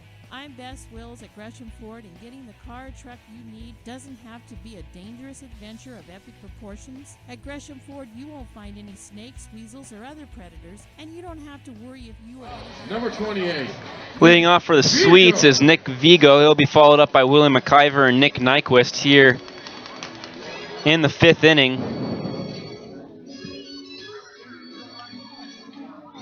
After a crazy turn of events in the 4th, a double play interference call ended the inning. And Nick Vigo will step in the 5th, his 3rd at bat. He singled back in the 1st inning. He's 1 for 2 tonight. First pitch is a breaking ball from Schaup. He's back out for his 2nd inning of relief baseball. His first relief appearance of the season. His 8th appearance overall, his 7th starts are atop the team. The 1-0 pitch is a 2-seamer inside for ball number 1, and it's a 1-1 count now. 2-seamer actually a strike. Count 1-1. Delivery to Vigo. This is a fastball low. Aaron Schaup slaps his hand into his glove in disappointment there.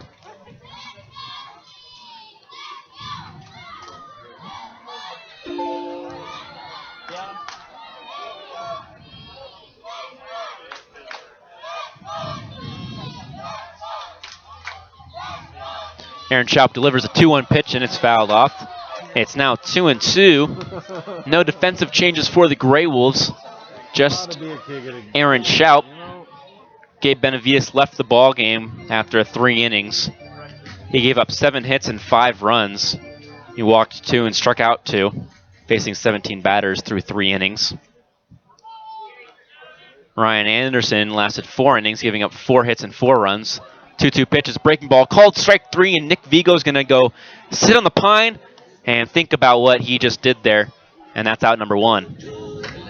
Now batting, number 9, Willie McIver. That brings up Willie McIver, who homered back in the 3rd inning, his last at-bat. He scored 2 runs for the Sweets here tonight, scoring on Nick Nyquist's triple back in the 1st inning.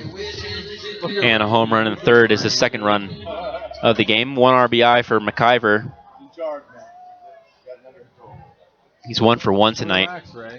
First pitch, he swings that, grounds at Dylan Doherty. He'll collect it and deliver over to first base. And Aaron Schaup is making quick work of the Sweets here in the 5th.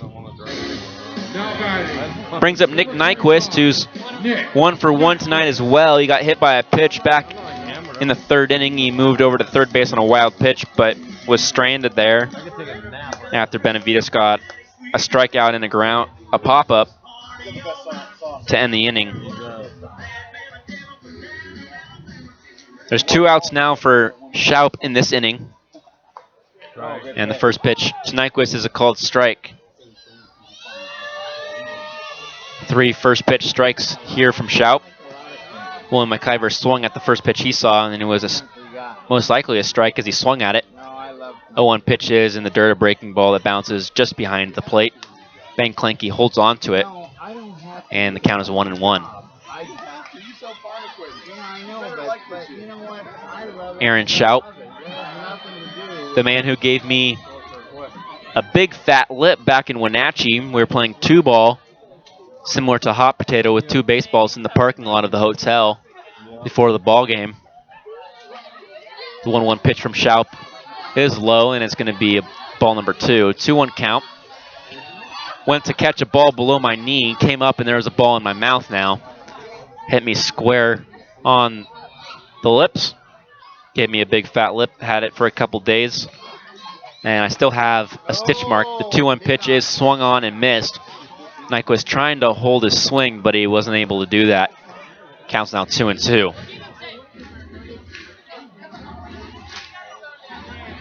Still have a little bit of a scar on my lip from Aaron Schaup. It's baseball. The 2-2 pitch from Schaup is delivered. Breaking ball swung on, grounded, foul over the top of the bag. The second time this series where a ball has gone over the top of the bag but landed just foul. The umpire quickly down the line to make the call.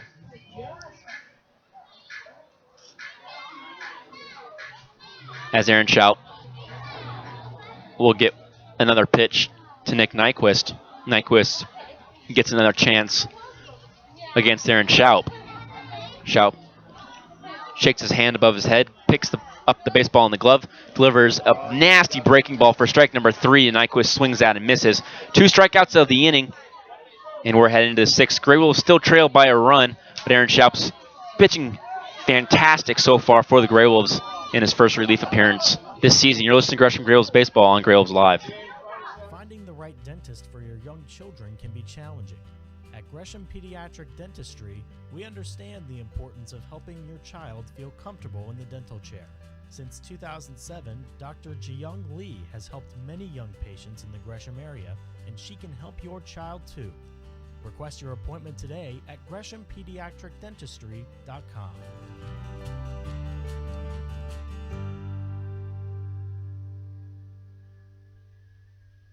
Pack the park at Osland Field.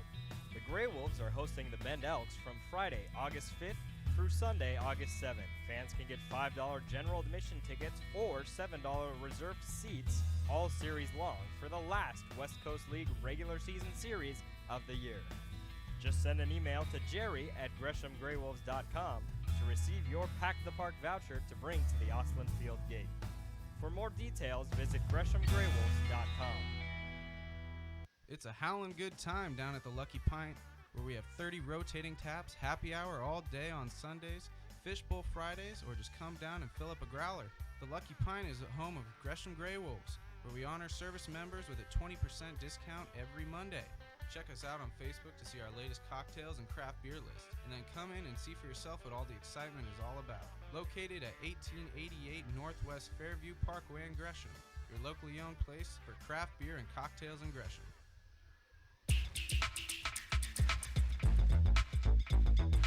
Follow your Gresham Grey Wolves on social media. The Grey Wolves are active on Facebook, Twitter, and Instagram at Gresham G Wolves. Follow your favorite West Coast League baseball team at home, on the road, and in the community. Behind the scenes action.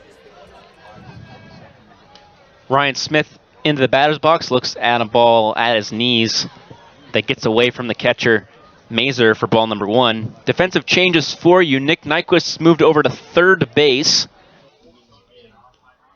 Ben Baird is out, and Ryan Smith lasers one into left center field. Quickly over is Jordan Myro, and he'll make the catch for out number 1. Ben Baird is no longer at shortstop. Villanueva is there. He was there last inning as well. Kauhaha is out of the game. Nyquist has moved over to third base. And Hayden Dewar is at first base. Duran still at second base. The outfield's still the same. Jack Johnson now swings at the first pitch he sees and lifts one over the press box for a foul ball for strike number 1.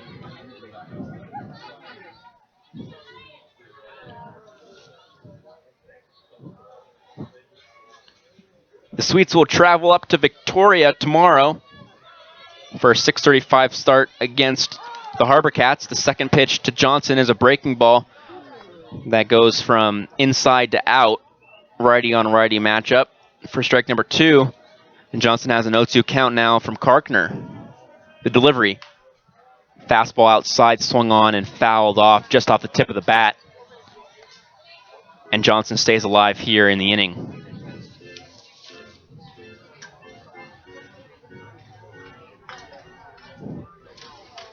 Johnson is 1 for 2 tonight. He reached base twice though. The 0-2 pitch is swung on and missed.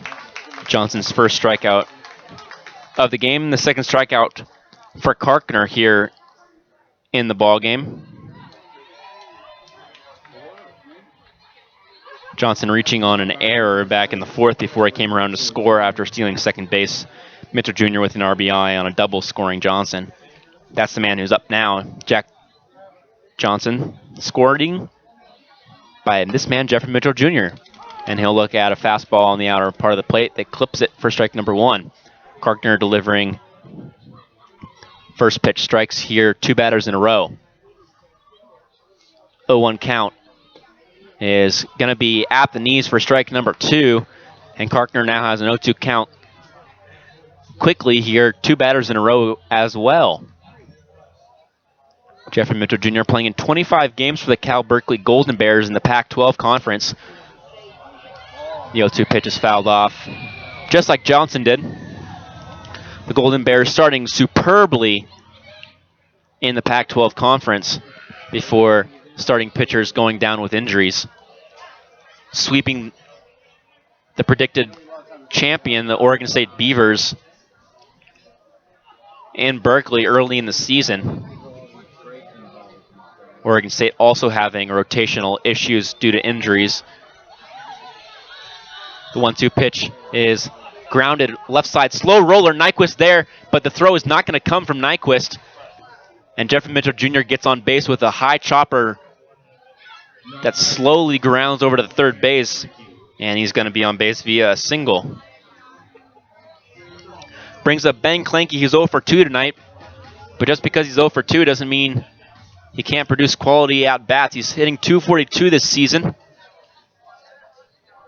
for the Gray Wolves.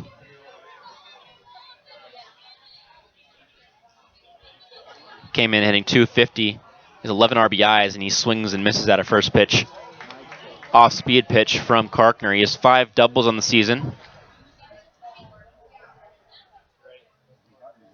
He's walked 6 times. No stolen bases for Clanky. But Jeffrey Mitchell Jr. has a handful of them. The 0-1 pitch is outside for ball number 1, 1-1 count. Jeffrey Mitchell Jr.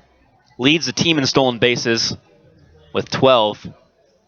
Just a couple of them for the outfielder from Berkeley. The 1-1 count now to Clanky will be delivered here after Karkner waits. And it's a breaking ball outside for ball number 2.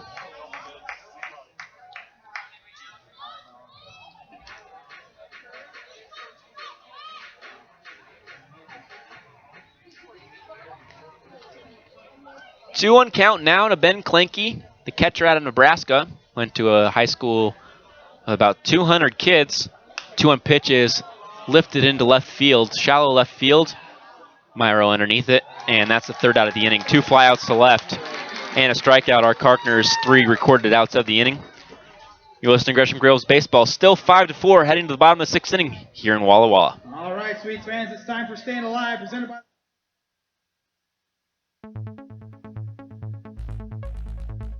Turn a double play with your Gresham Grey Wolves by becoming a marketing partner. If you or someone you know would like more information on how to become a marketing partner, contact the Grey Wolves at 503-428-5248. Again, that's 503-428-5248. Your partnership with the Grey Wolves will be a howl of a good time.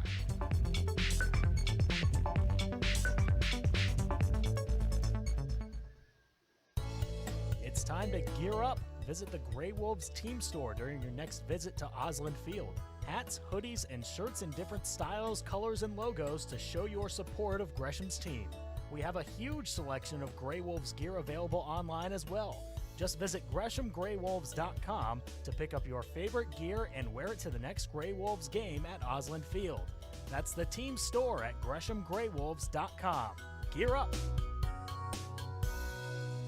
It's a howlin' good time down at the Lucky Pint, where we have 30 rotating taps, happy hour all day on Sundays, fishbowl Fridays, or just come down and fill up a growler. The Lucky Pint is the home of Gresham Grey Wolves, where we honor service members with a 20% discount every Monday. Check us out on Facebook to see our latest cocktails and craft beer list, and then come in and see for yourself what all the excitement is all about. Located at 1888 Northwest Fairview Parkway in Gresham, your locally owned place for craft beer and cocktails in Gresham.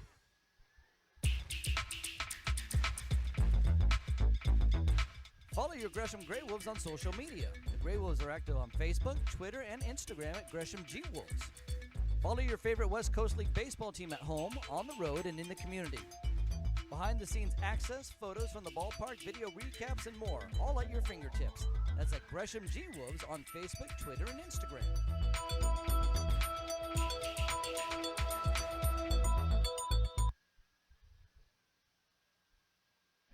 Just had the biggest wasp attack me ever in the booth. I was freaking out, screaming like a girl, as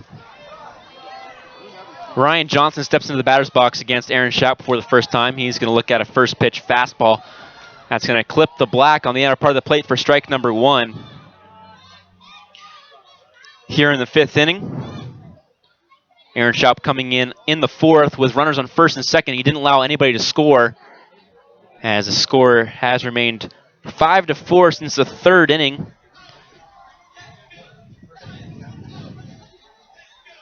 5-3 since the 3rd inning, and then the Grey Wolves scored a run in the 4th. So 5-4 since the 4th. We're now in the bottom of the 6th inning. The Sweets took a 4-0 lead early in the 1st, and Johnson's going to lace one into left field. Now he's going to get down for his first hit of the evening. And the bugs have not been nice to me here in Walla Walla. We had about a half-inch ant come into the booth during power hour of game number 1, in which we had Carter Book and Michael Clark in the booth. Couldn't find it until the end of the game. I ended up just flicking it off the table once I had all my equipment off. Runner at first base, no outs for Aaron Schaub here. Now against the new batter, which is Hayden Dewar. Dewar hitting for Kobe Kauhaha and playing first base. Villanueva is in the hole for Ben Baird. Breaking ball. Line drive right over the top of 5-7. Curtis Perrin trucking for 2 and 3 is Dewar and Johnston. Johnston's going to be held at third base, and that's going to be a double by Dewar here in the 6th. And that might be Schaub's night here, as there's no outs in the inning. It's not going to be his night, actually, as there's going to be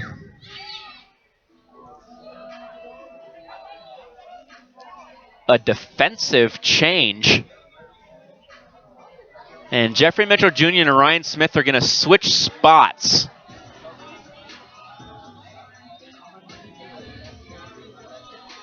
I believe.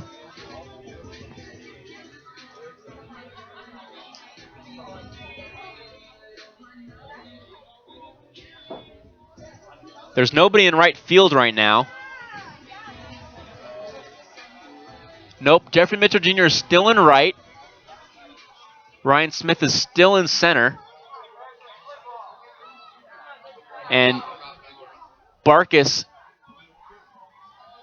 is now up. And it's been brought to my attention that Barkis is talking about Dewar because he was never notified of the change.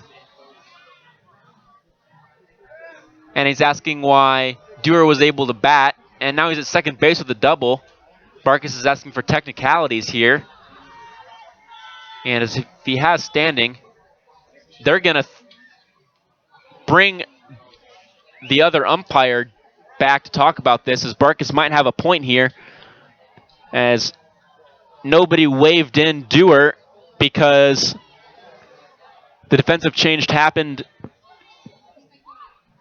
last inning in the top of the sixth, but because he didn't check in, similar to how a basketball player would check in for a substitution,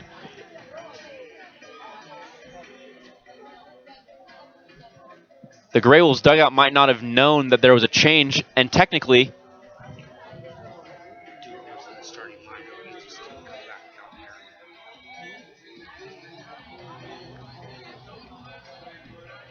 Dewar was in the starting lineup to start, and they're saying, Barkis is saying that Dewar was never placed back on the lineup card as a substitute. And if that's true, then Dewar is out because he was never placed on the lineup card that was given to Justin Barkis, the manager for the Grey Wolves. Everybody's going back to their bags. The umpires are discussing this down the third baseline, a third of the way home from third. Schaup is playing catch with Ben Clanky. Michael Clark is out of the dugout, drawing in the dirt with a fungo. Frank Mutz is talking to the umpires yet again. Griffin Mazer is waiting to bat here next to the batter's box. The fans are getting antsy here. The players are getting antsy. There hasn't been any motion from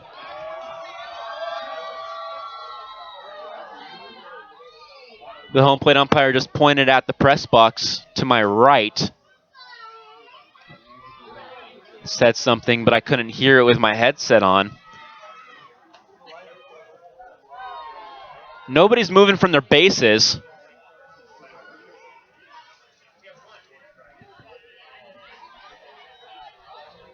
Hayden Dewar is still at second base.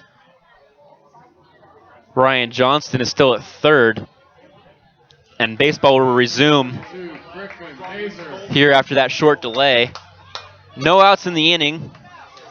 Griffin Mazer up with runners at second and third, both of them in scoring position here with no outs against Aaron Schaup. Schaup delivers home.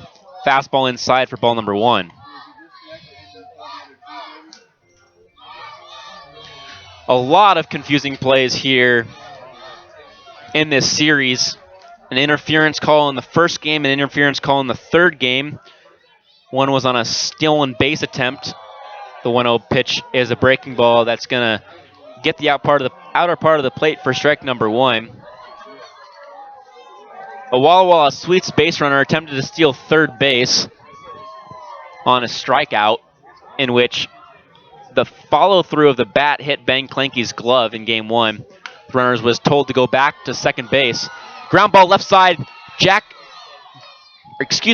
Doherty. Jack Johnson played third base in game one. Dylan Doherty dives to his right, gets the ball, looks back, the runner at third base, delivers to first to record the out.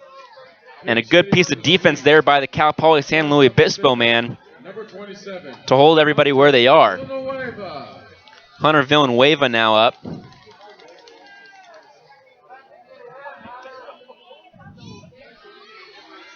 He's at third base for Ben Baird.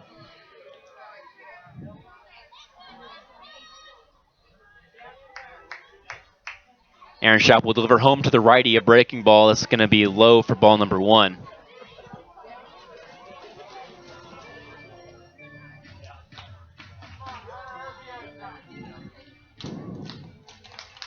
Aaron Schaub pitching well in his first relief appearance. He's again in a little bit of a jam here. Ball gets underneath Clanky's glove, stays underneath the umpire's feet. And Johnston looked like he was trying to score on it, but wise not to attempt to take home after Clanky found it underneath the umpire's legs. Quickly as Schaub was pointing and shouting underneath the umpire's legs.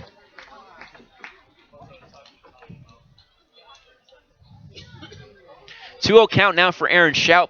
Coming set on the mound, the lefty delivers home, swung on, high fly ball, shallow right field.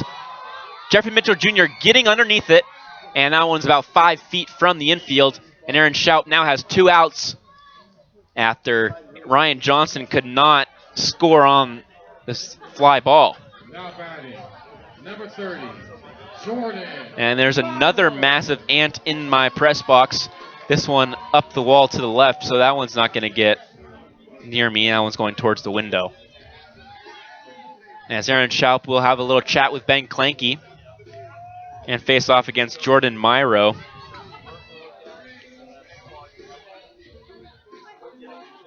Myro hitting 107 on the season. He's 0 for 2 tonight. He's grounded into 2 different double plays. There's 2 outs right now, so there's no way for him to ground into a double play now. Aaron Schaub is out of Woodland, Washington, and he delivers against Myro. Myro out of Sherman Oaks, California. He's going to be a redshirt freshman at UCLA.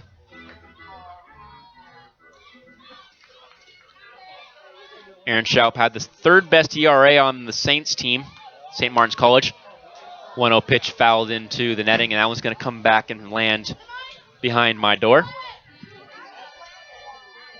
Finished 3rd with an ERA of 5.55 through 60 innings on the season. 1-1 count now.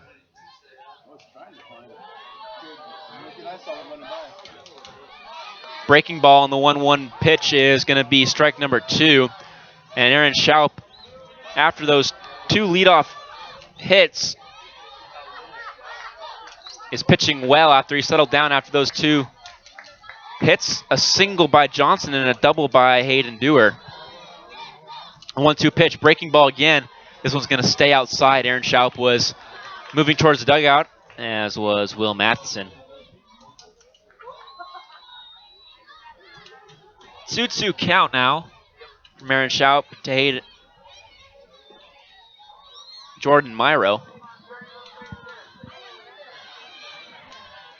Jordan Myro in left field tonight. 2-2 pitch, swung on and missed. Strike 3 as Aaron Schaub gets out of a big jam there. 3 straight outs. And Frank Mutz is not happy about his Sweets batters there. After getting runners on 2nd and 3rd, he takes his coaching helmet off as he comes into the dugout. And the Grey Wolves are all high fives here. Head into the 7th.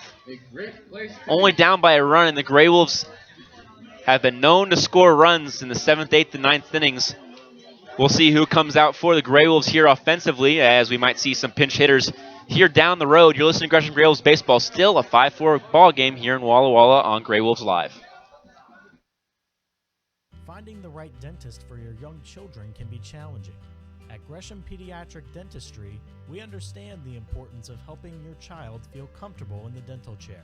Since 2007, Dr. Jiyoung Lee has helped many young patients in the Gresham area, and she can help your child too. Request your appointment today at GreshamPediatricDentistry.com.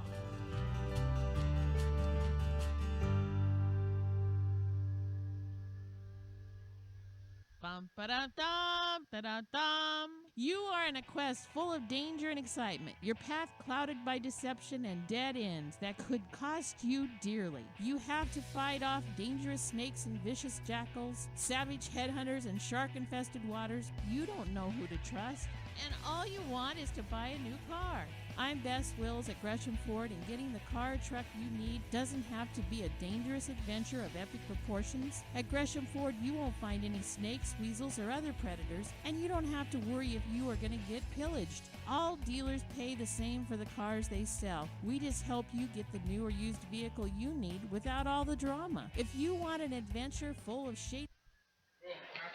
Will Matheson, Dylan Doherty, and Curtis Perrin due up for the Grey Wolves. 9-1, 2 batters here in the 7th. Karkner delivers a first pitch strike as Will Matheson swings over the top of that one. Grey Wolves down by a run after Aaron Schaub got out of a 2 runners on second and third jam with no outs. Will Matheson flares one in a shallow right center field. 2 players coming together. Nick Vigo and Ryan Johnson. Johnston makes the catch for out number 1. And that's the first out of the inning. That brings up Dylan Doherty, who's 1 for 3 tonight. He singled back in the first. Subsequently out at second base on a fielder's choice. Grounded out to first and flew out to right field.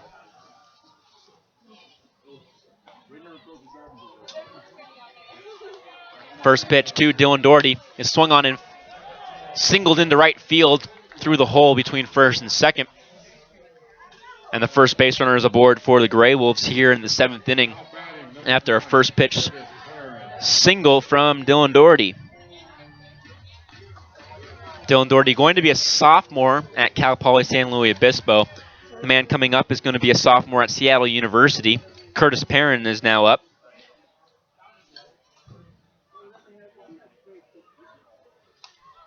Curtis Perrin is 1 for 2 tonight with a walk and grounded into a fielder's choice. He reached on that fielder's choice. First pitch bunted at, pulled back, and they're going to call it a strike. So strike number 1. Dylan Doherty is safe at first base on the attempted back pick from Griffin Mazer.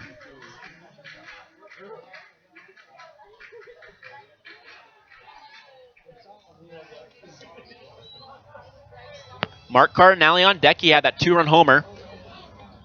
Another pickoff, this time from the pitcher, who steps backwards and then throws over to first base.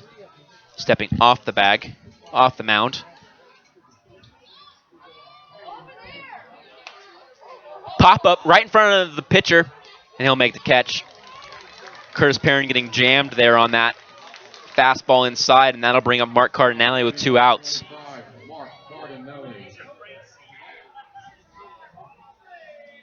2 air outs in this inning, 2 in last inning, and 1 in the 5th are 5 air outs for the Grey Wolves from Karkner.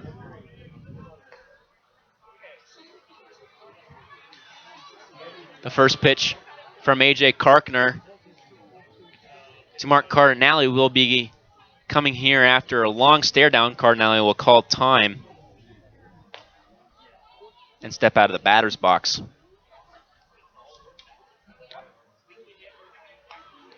Cardinale is back in. Karkner is set on the mound. He'll deliver home. And a good slider there is going to be called strike number 1.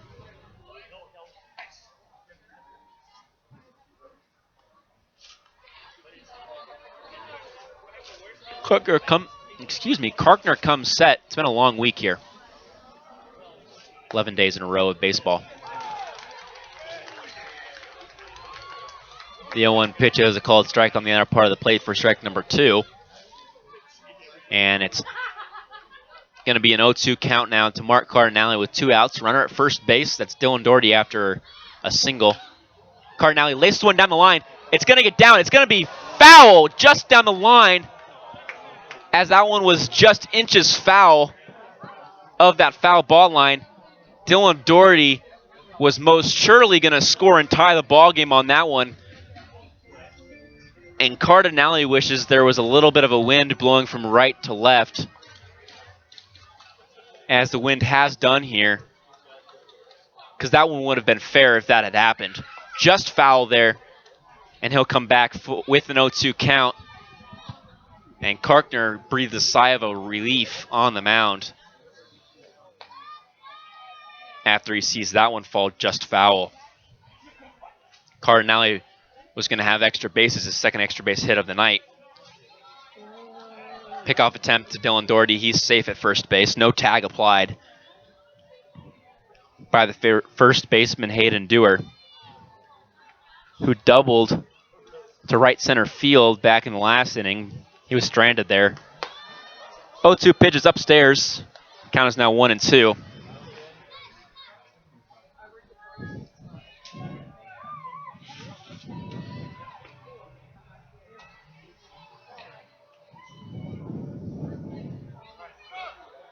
Dylan Doherty takes off. He's headed for second base.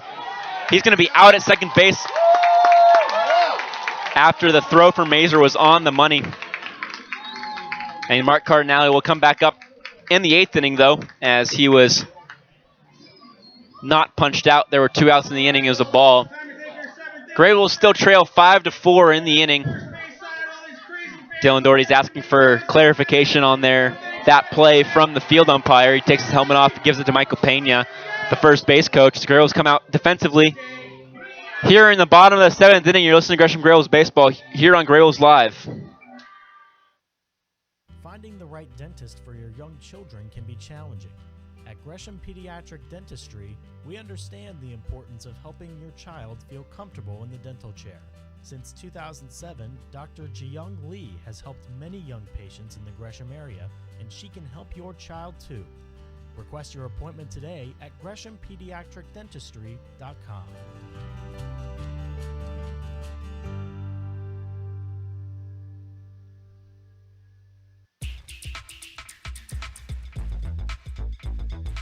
Follow your Gresham Grey Wolves on social media. The Grey Wolves are active on Facebook, Twitter, and Instagram at Gresham G Wolves. Follow your favorite West Coast League baseball team at home, on the road, and in the community.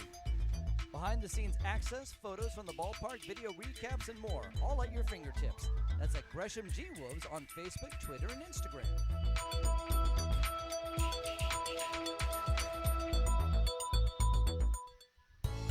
It's time to gear up. Visit the Grey Wolves team store during your next visit to Osland Field. Hats, hoodies, and shirts in different styles, colors, and logos to show your support of Gresham's team. We have a huge selection. Number 17, Jaron Duran. Back to the top of the lineup for the Sweets here in the 7th inning. Grey Wolves unable to plate any runs in the top half of the frame. Now we're at the home half. Jaron Duran, Nick Vigo, and William McIver, and that's a dangerous 1-2-3 here for Aaron Schaup here in the 7th inning. Grey Wolves trail 5-4. First pitch from Schaup is way outside. That one gets to the backstop. Ball number 1.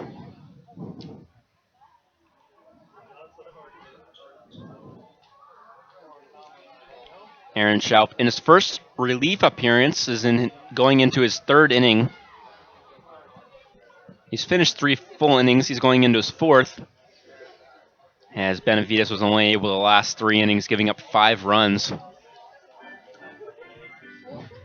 And putting runners at first and second before Schaup came out and shut the door on the 4th inning.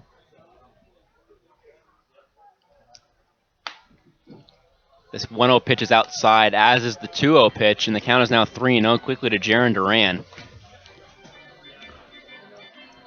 Duran is going to be a sophomore at Long Beach State, also in the Big West. Long Beach State, Pepperdine,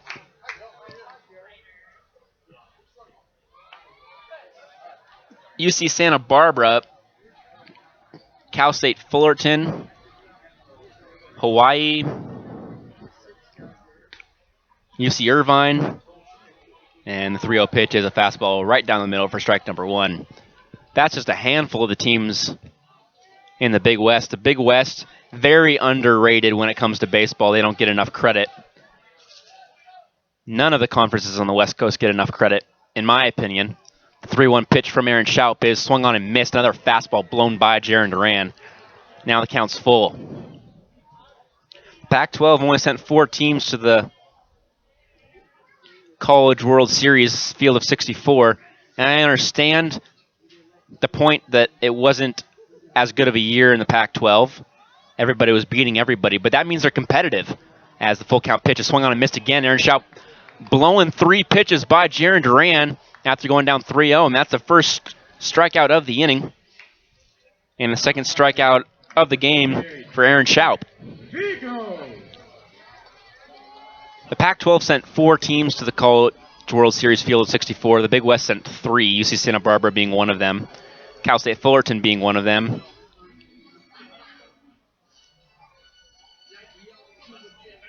And there was another one. I didn't follow the Big West as much as I should have. There's 1 out now in the inning for Nick Vigo, the center fielder. Breaking ball is going to get the outer part of the plate for strike number 1. A fantastic pitch there from Aaron Schaup, and a good pitch selection from pitching coach Ian Sanderson. Nick Vigo is 1 for 3 tonight. He scored back in the first. 0-1 pitch, another breaking ball. This time that one's going to be low for ball number 1.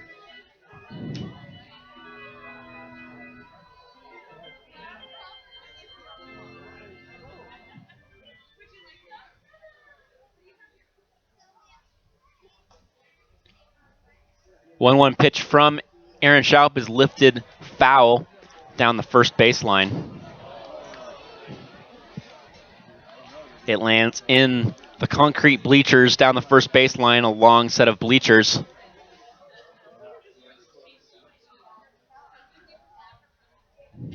Multi-purpose field here.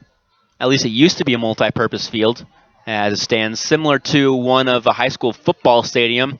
Concrete base with metal bleachers going all the way down the first baseline.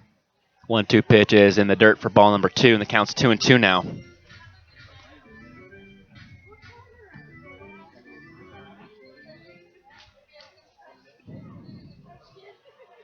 So Cal State Fullerton won the Big 12, or the Big West.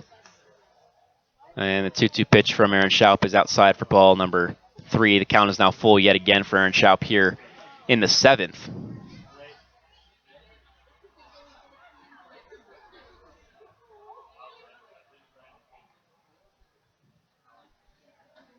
Cal Poly San Luis Obispo is also in the Big West with Cal State Northridge and UC Riverside.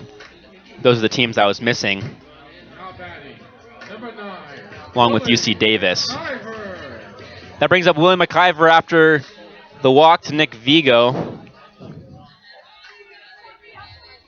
No movement in the Grey Wolves dugout.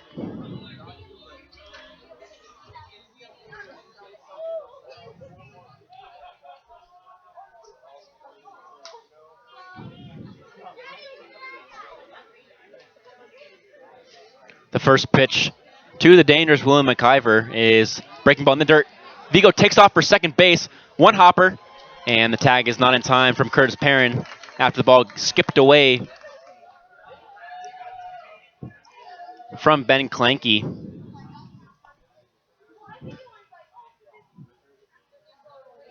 UC Santa Barbara, the 3 seed from the Big West that made it to the College World Series.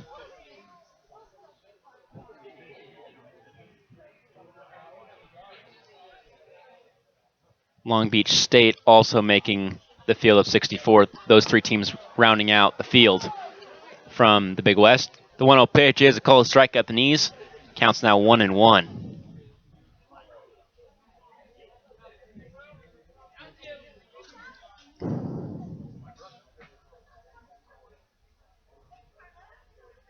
Long Beach State made it to the Miami Regional, where they lost the regional to Miami. Miami winning it, making it all the way to the NCAA tournament. College World Series final, field of 8. 1-2 count breaking ball swung on and missed by William McIver, and Aaron Schaup has struck out 2 here in the inning. And he'll now face off against Nick Nyquist. Aaron Schaup striking out Jaron Duran and William McIver in the inning. William McIver had scored 2 runs, and his last run back in the third is the only run separating the 2 teams right now. 5-4 is the score here in the 7th.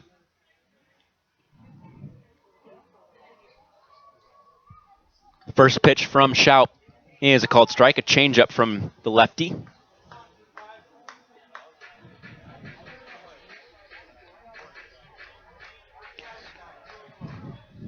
It's 9:35 here after a 7:05 start. Here in the 7th inning, 2 outs, 0-1 count with a runner at second base after Nick Vigo made it to second base.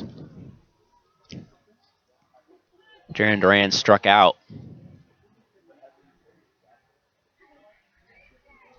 Nick Vigo getting in to second on a wild pitch.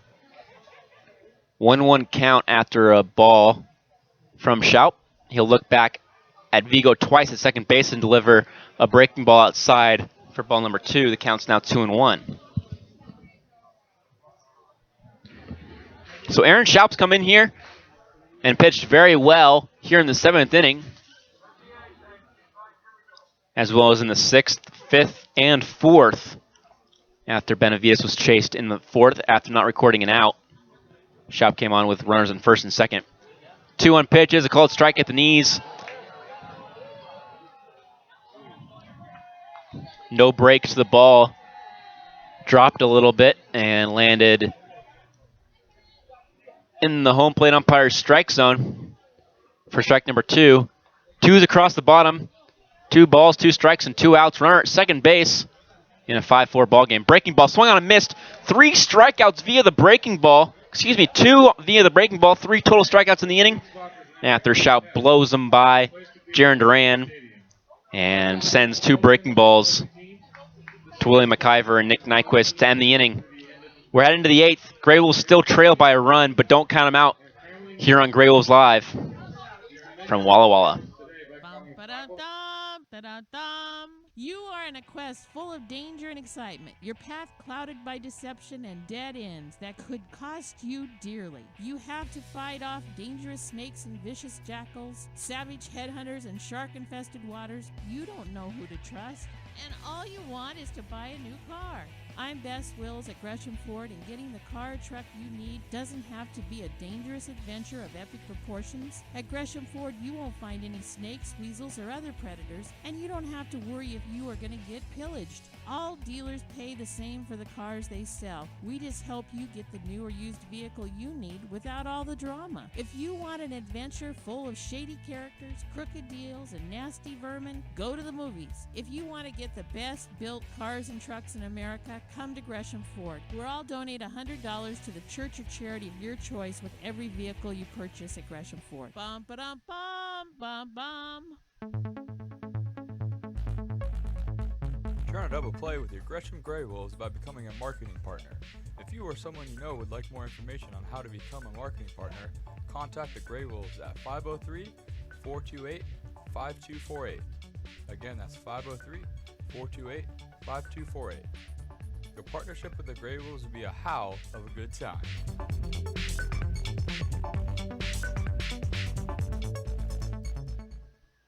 It's a howlin' good time down at the Lucky Pint, where we have 30 rotating taps, happy hour all day on Sundays, fishbowl Fridays, or just come down and fill up a growler.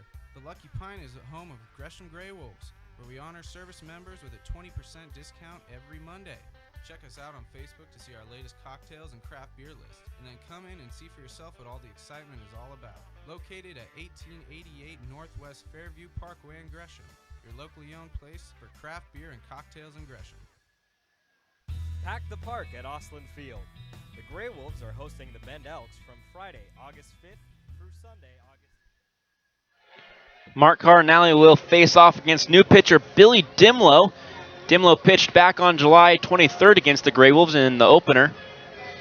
He pitched 3 innings of relief baseball. He only allowed 1 run on 3 hits. He got the save in the contest, striking out 5, a season high, doubling his total for the season. And he'll face off against Mark Cardinale, who's back into the batter's box after Doherty was caught stealing back in the 7th, while Cardinale was at bat.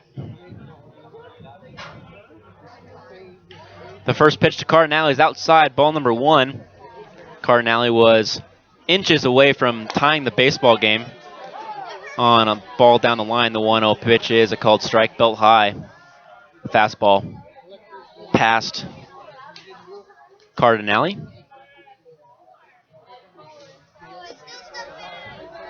The 1-1 pitch is a breaking ball in the dirt, and the count's now 2-1. Last night, the Gray Wolves took the game 7-1, scoring 5 runs in the 7th inning off of the Walla Walla bullpen. They added another run in the 9th. 2-1 pitch gets Cardinale, and he's going to head to first base on a ball that gets him. And the Gray Wolves have a base runner here in the 8th. And the dangerous part of the lineup is now up. Connor Zickafoose, Ryan Smith, Jack Johnson, and Jeffrey Mitchell Jr. licking their chops here to get up to bat. Connor Zickafoose is in the batter's box right now. He's the third baseman for the Gray Wolves. He's 0 for 1 tonight. He walked and scored in the 2nd. First pitch to Zickafoose is outside for ball number 1. Dimlo has a 4.35 ERA in 10 1/3 innings. He's made 7 appearances. This is his 8th. No starts for Dimlo. Connor Zickafoose laces one into right field, but Johnston is right there after Zickafoose pretty much lines out to right field. Cardinale will go back to first base. Now batting number 13. Brings up Ryan Smith, the center fielder for the Gray Wolves.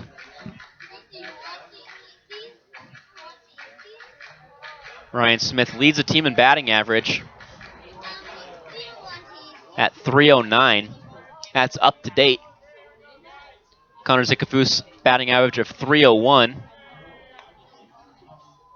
Jeffrey Mitchell Jr. at .310 technically. So Jeffrey Mitchell Jr. in the hole has the best batting average on the team to date. Ryan Smith entered tonight's ball game with the highest batting average. First pitch to Ryan Smith. He has a breaking ball. Gets away from the catcher, Mazer. Throw down to second base is not in time, and Cardinale is going to get in there with a passed ball.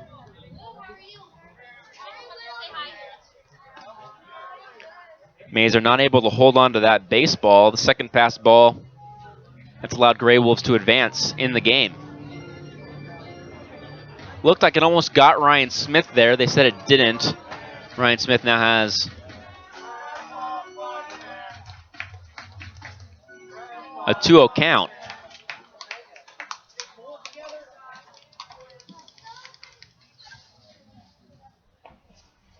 Gray Wolves trail 5-4 here in the top of the 8th inning. It's completely dark here in Walla Walla. 9:43 is the time here in Southeast Washington.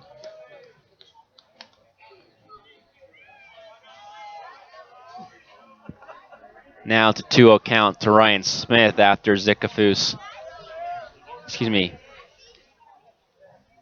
Mark Cardinale moved up on the pass ball to Ryan Smith. 2-0 pitch is swung on and missed, gets underneath the catcher, and it's going to stay there. Now the count's 2-1.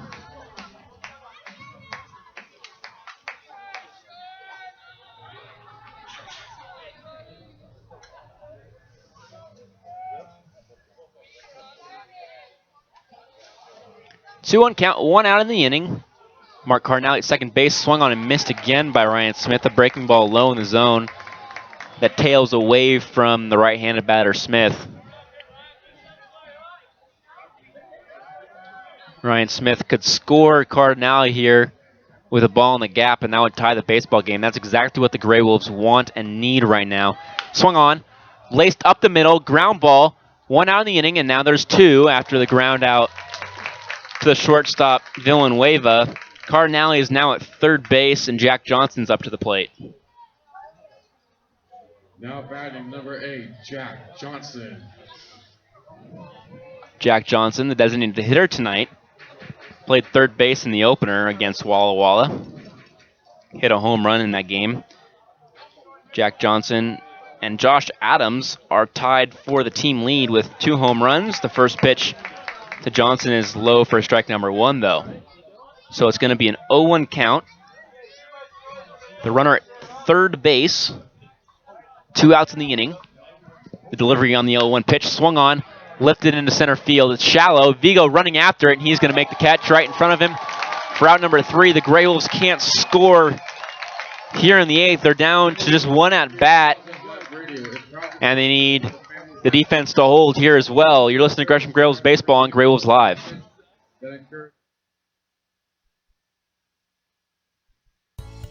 It's time to gear up. Visit the Grey Wolves team store during your next visit to Osland Field.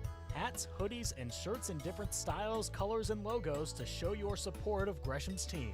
We have a huge selection of Grey Wolves gear available online as well. Just visit GreshamGreyWolves.com to pick up your favorite gear and wear it to the next Grey Wolves game at Osland Field. That's the team store at GreshamGreyWolves.com. Gear up!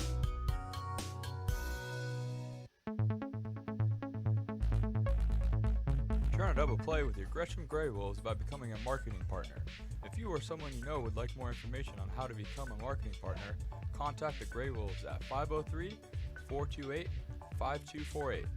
Again, that's 503-428-5248. Your partnership with the Grey Wolves will be a howl of a good time.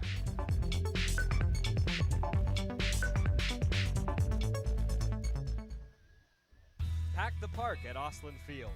The Grey Wolves are hosting the Bend Elks from Friday, August 5th through Sunday, August 7th. Fans can get $5 general admission tickets or $7 reserved seats all series long for the last West Coast League regular season series of the year.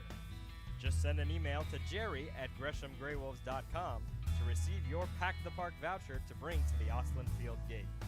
For more details, visit GreshamGreyWolves.com. It's a howlin' good time down at the Lucky Pint, where we have 30 rotating taps, happy hour all day on Sundays, fishbowl Fridays, or just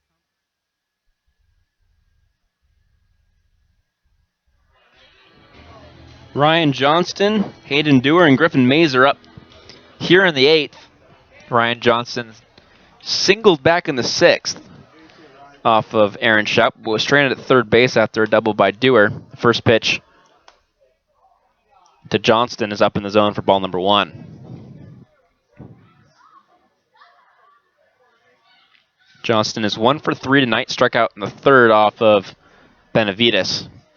1-0 pitch. Breaking ball doesn't break, and it's going to be outside for the second ball of the at-bat.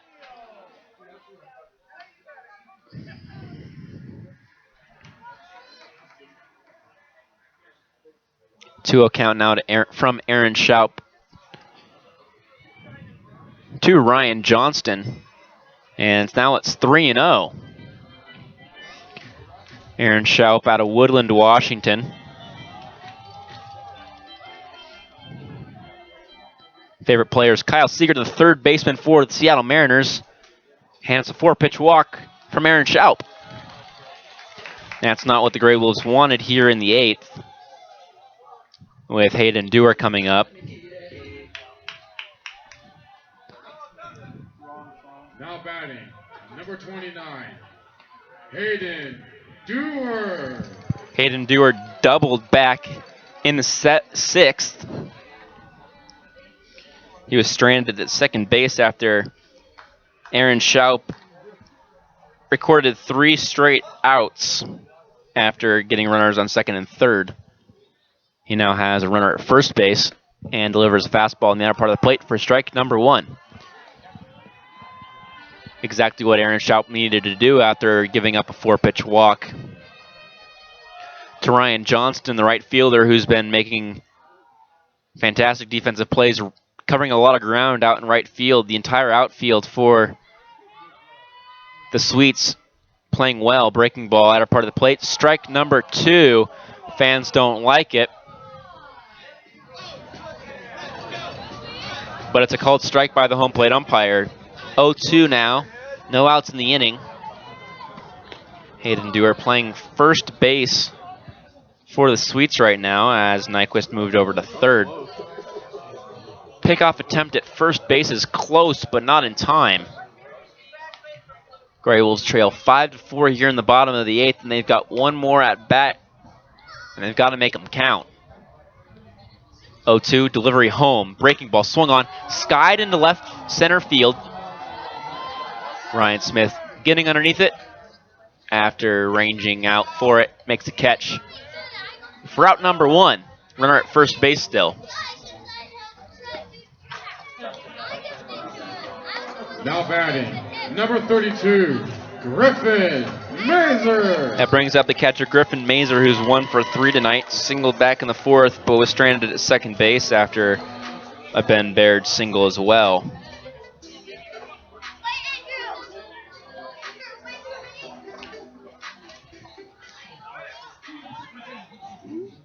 So the first pitch to Griffin Mazer will be right now breaking ball. It's going to be low after Aaron Schaup gave a long look over at Ryan Johnston at first base.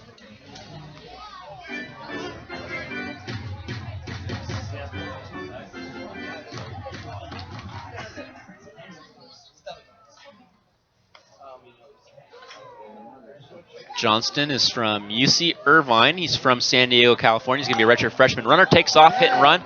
Fouled out of play. The count's now 1-1 to Griffin Mazer.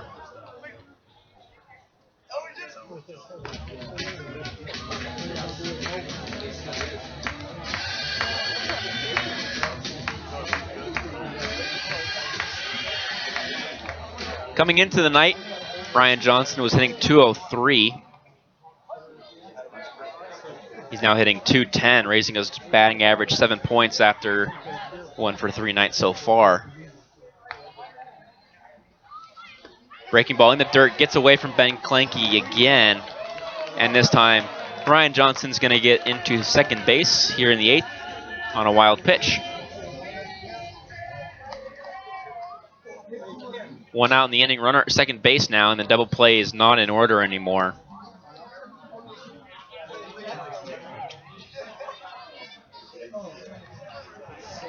Count is 2-1. 1 out in the inning, runner at second base. That's Ryan Johnston. He moved up on a wild pitch. 2-1 pitch is a fastball low, and the count is now 3-1.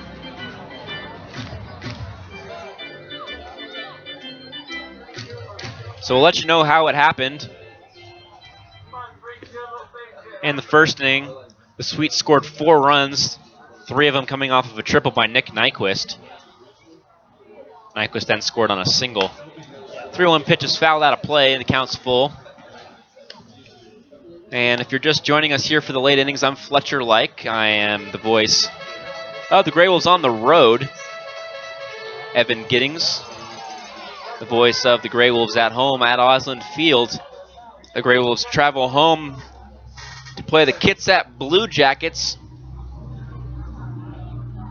tomorrow night, 7:05 at Osland Field. The full count pitch is fouled off by Griffin Mazer. Grey Wolves travel home after this series to play a team from the South Division that entered tonight with a 5-12 record. They were trailing the Yakima Valley Pippins 7-3 earlier in the 9th. The game has ended in the Yakima Valley Pippins. If tonight's game finishes as it is, we'll jump back into first place, a half game ahead of the Grey Wolves. If the Grey Wolves can win tonight's game, they'll stay in first place by winning percentage.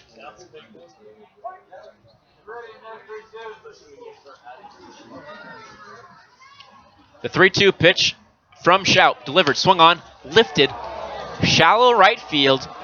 Perrin is going to get underneath it and make the catch for out number 2. After Griffin Mazer pops up to the second baseman. Brings up Villanueva, the shortstop, last year's West Coast League MVP. Number 27, Hunter Villanueva. He's hitting 175 now for Sweet, sorry, I've got the burps today for some reason. I had a fantastic frozen lemonade before the game. It was 100 degrees today. There was no air conditioning on the bus, and I was wilting, so I thought I deserved something cold and frozen, so that's exactly what I did. Got myself a frozen lemonade before the game, and I was chilling after that. First pitch from Aaron Schaup to Villanueva's in the dirt. Ben Clanky does well to keep that one in front of him. And the count is 1-0. Ryan Johnston is out at second base. He walked to lead off the inning and got over to second on a wild pitch during Hayden Dewar's at bat. 1-0 delivery, swung on, lifted into left field, line drive down the line. And Ryan Johnston's going to score. He's going to get past Cardinale to the wall. He didn't take a brilliant approach to that baseball, tried to cut it off perpendicular to the line, and it got past him all the way to the wall. So that's a double for Villanueva, and the Gray Wolves now trail by 2.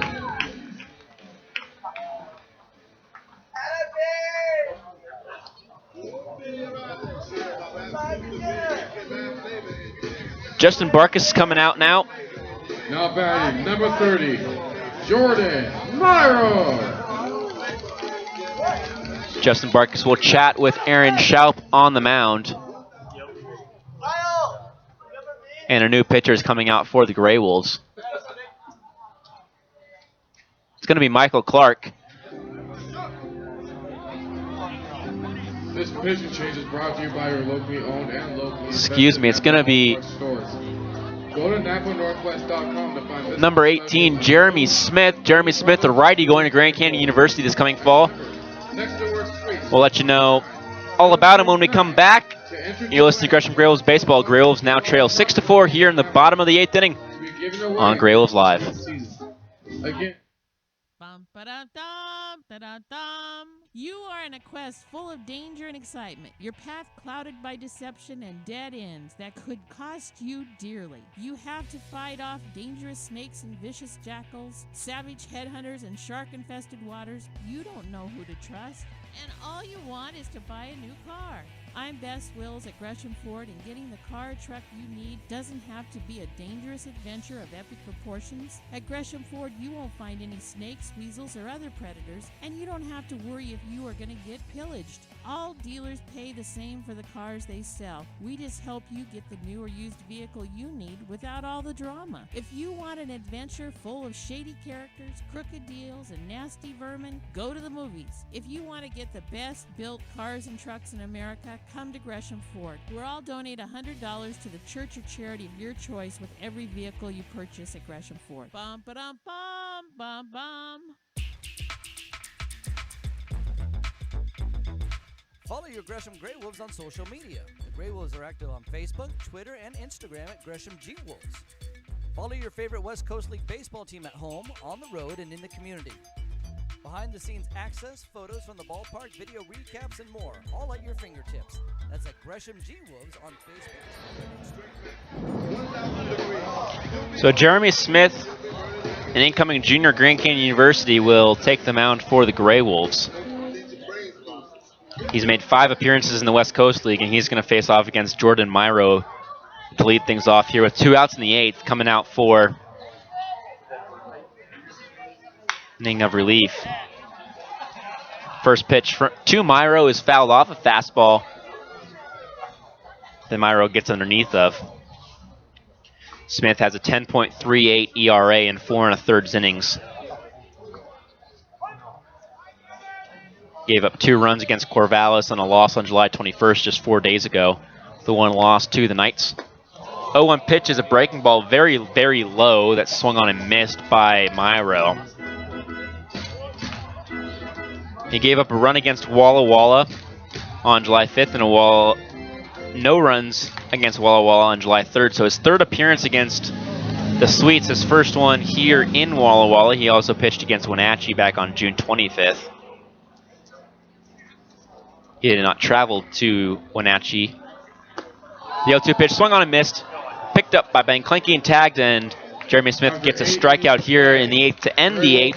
4. Your Walla Walla Sweets 6. And we'll head to the 9th. The Grey Wolves need 2 runs to tie. Hang on, boys. The Sweets need 3 outs and no runs to score to win the ball game. You're listening to Gresham Grey Wolves Baseball on Grey Wolves Live. Bum, ba-dum-dum, da-dum-dum. You are in a quest full of danger and excitement. Your path clouded by deception and dead ends that could cost you dearly. You have to fight off dangerous snakes and vicious jackals, savage headhunters and shark-infested waters. You don't know who to trust. And all you want is to buy a new car. I'm Bess Wills at Gresham Ford, and getting the car or truck you need doesn't have to be a dangerous adventure of epic proportions. At Gresham Ford, you won't find any snakes, weasels, or other predators, and you don't have to worry if you are going to get pillaged. All dealers pay the same for the cars they sell. We just help you get the new or used vehicle you need without all the drama. If you want an adventure full of shady characters, crooked deals, and nasty vermin, go to the movies. If you want to get the best built cars and trucks in America, come to Gresham Ford. We'll all donate $100 to the church or charity of your choice with every vehicle you purchase at Gresham Ford. Bum, ba-dum, bum, bum, bum. Pack the park at Osland Field. The Grey Wolves are hosting the Bend Elks from Friday, August 5th through Sunday, August 7th. Fans can get $5 general admission tickets or $7 reserved seats all series long for the last West Coast League regular season series of the year. Just send an email to Jerry at GreshamGreyWolves.com to receive your Pack the Park voucher to bring to the Osland Field gate. For more details, visit GreshamGreyWolves.com. It's time to gear up. Visit the Grey Wolves team store during your next visit to Osland Field. Hats, hoodies, and shirts in different styles, colors, and logos to show your support of Gresham's team. We have a huge selection of Grey Wolves gear available online as well. Just visit GreshamGreyWolves.com to pick up your favorite gear and wear it to the next episode. Jeffrey Mitchell Jr. Kyle Narahara at Cal State Monterey Bay will take the mound here in the 9th, looking for a save. As the Grey Wolves trail 6-4, AJ Karkner would be up for the win, as Ryan Anderson only lasted 4 innings and is not eligible for the win. Jeffrey Mitchell Jr., Ben Clanky, and Will Matheson due up. Josh Adams is on deck right now, however, so we might have a pinch hitter for Ben Clanky. The first pitch is fouled off. Excuse me, there was no hit. The ball just hit the net in the air. 1-0 now. Jeffrey Mitchell Jr. is 2 for 3 tonight.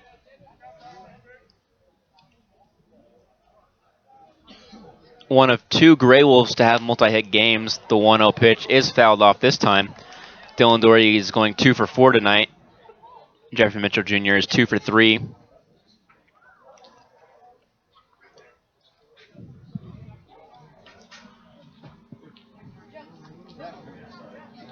Jeffrey Mitchell Jr. leads the team in stolen bases, so if he gets on, don't expect him not to try to steal it back. The 1-2 pitch is swung on and missed. A tomahawk-style swing there from Jeffrey Mitchell Jr. as that ball was way out of the strike zone. So 1-2 pitch now from Narahara. Breaking ball way inside. Jeffrey Mitchell Jr. had to jump backwards on that one, as that one was way inside. Probably wants that one back. He would have taken that one, and then he would be on first base here with no outs and Josh Adams up. The 2-2 pitch. Breaking ball again. This one's high at the head, and the count's full now. And hopefully Jeffrey Mitchell Jr. can get a walk here. The count's full. No outs in the inning. Grills trailed by 2. Swung on and missed. Fastball blown past Jeffrey Mitchell Jr. And that's the first strikeout of the inning and the first strikeout for Kyle Narahara. Number 32 from UC Santa Barbara, Josh Adams. Brings up Josh Adams. He is for sure pinch hitting for Ben Clanky. And if he enters the ball game and the Grey Wolves somehow tie the game, Be interesting to see how they reposition players defensively, as Josh Adams is an outfielder. They might move him to the designated hitter position, because you're still going to want Cardinale's bat in there, but you still want Jack Johnson's bat in there as well, as the first pitch to Josh Adams is fouled off. Cardinale, Adams, and Johnson, 3 of 4 Gray Wolves with home runs this season. Nick Steiner, the other Gray Wolf, with a home run. The 0-1 pitch, swung on and missed. Another fastball blown past the Gray Wolves. Batters here in the inning. Narahara sitting in the 90s here. 0-2, 1 out. Gray Wolves trail 6-4 here in the 9th. It's been 3 hours of baseball. 0-2 pitch, blown past Josh Adams yet again, and their Gray Wolves are down to their last out after 2 strikeouts from Kyle Narahara.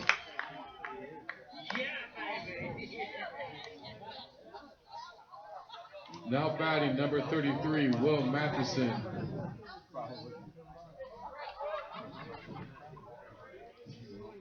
Will Matheson, the number 9 batter, now up for the Gray Wolves. The first pitch to the 6'6" incoming freshman at Stanford is outside for a ball.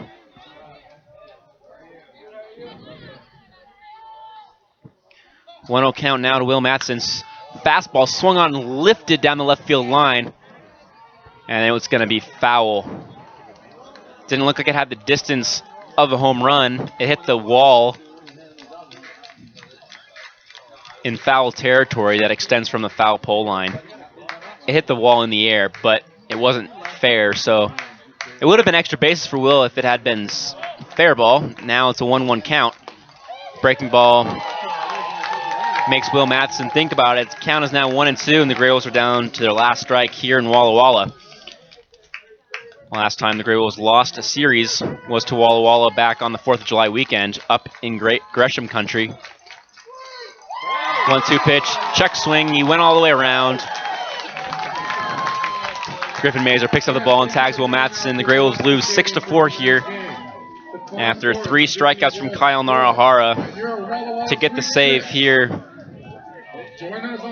in the 9th. Gabe Benavides with the loss tonight.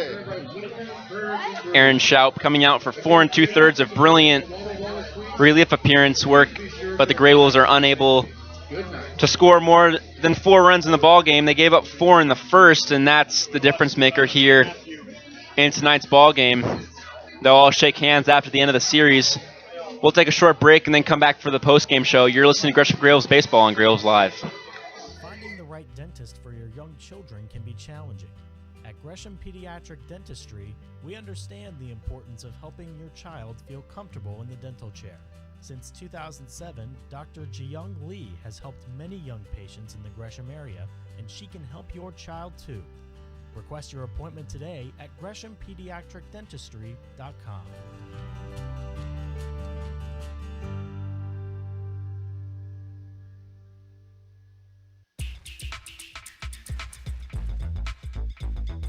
Follow your Gresham Gray Wolves on social media. The Gray Wolves are active on Facebook, Twitter, and Instagram at Gresham G Wolves. Follow your favorite West Coast League baseball team at home, on the road, and in the community. Behind-the-scenes access, photos from the ballpark, video recaps, and more, all at your fingertips. That's at Gresham G Wolves on Facebook, Twitter, and Instagram.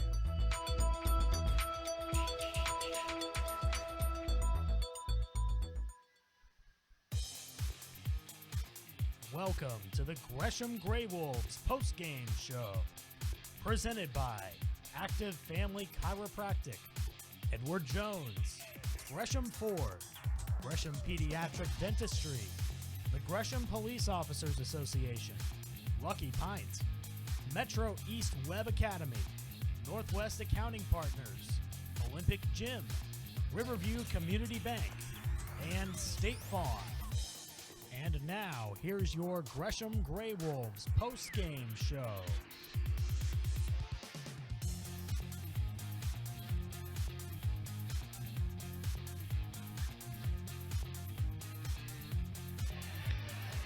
Welcome out to the post-game show here in Walla Walla. Grey Wolves drop Game 3 of this 3-game series. And the series, dropping the series here to Walla Walla. In heartbreak fashion, the Grey Wolves giving up 4 runs in the first inning. 3 runs off a triple by Nick Nyquist, who ended up going 3 for 3 on the night with 3 RBIs. Nyquist scored the 4th run of the first. William McIver's solo shot in the third was the winner for the Walla Walla Sweets. Grey Wolves scored 4 runs from the second through 4th innings, but weren't able to score any runs, leaving runners in scoring position late in the game. Cardinale was left at third base in the 8th and was unable to score. The Walla Walla Sweets scored a run in the 8th as well to cement the victory, 1 insurance run, just to kind of take the last of the wind out of the Grey Wolves' sails. I'm Fletcher Like. I try to say it as much as possible, but sometimes it gets away from me. Grey Wolves scored a run in the second. Connor Zickafoose scoring for the second game in a row. 3 runs scored in 2 games for Connor Zickafoose. A 2-run homer by Mark Cardinale in the third brought the game within 1, and then William McIver's solo in the third kind of depleted the Grey Wolves again, but they never backed down. Jack Johnson scoring in the 4th after reaching on an error. He scored on a double by Jeffrey Mitchell Jr., who went 2 for 4 on the night. Jeffrey Mitchell Jr. and Dylan Doherty going 2 for 4 each, both of them with multi-hit games, as Jeffrey Mitchell Jr. goes back atop the Grey Wolves batting leader list with batting 308. Ryan Smith is now batting 307. Connor Zickafoose at 301. As the Grey Wolves drop this game in heartbreak fashion, but it looked like it was going to be a really long baseball game, as the first inning and a half only really took an hour to go through an inning and a half, 3 half innings of baseball. The game then picked up. It took just over 3 hours to finish this baseball game as the Grey Wolves dropped it. Aaron Schaup went 4 2/3 innings, only allowing 1 run. That run coming in the 8th inning before he came out after 4 2/3 innings pitched. A.J. Karkner got the win after 3 innings of relief baseball. Starter Ryan Anderson got a no decision after getting pulled in the 4th. The save goes to Kyle Narahara, who struck out the side in the 9th inning, cementing the victory. And offensively, for the Sweets, Nick Nyquist and William McIver really are the story of the series, along with Connor Zickafoose, all having multi-hit games at least once over the course of the series. William McIver going 3 for 3 in the first game. Grey Wolves dropped this one 6-4. They'll be back up to face off against Kitsap, who's 5-13 so far in the second half. The Grey Wolves really need to take more than a game from the Kitsap Blue Jackets. If the Grey Wolves can sweep it, they'll be riding high going into the last 3 series of the season, facing off against Bend twice and Corvallis as well. Those 3 series coming late in the month of July and into August, hoping for playoff baseball. I'm Fletcher Like.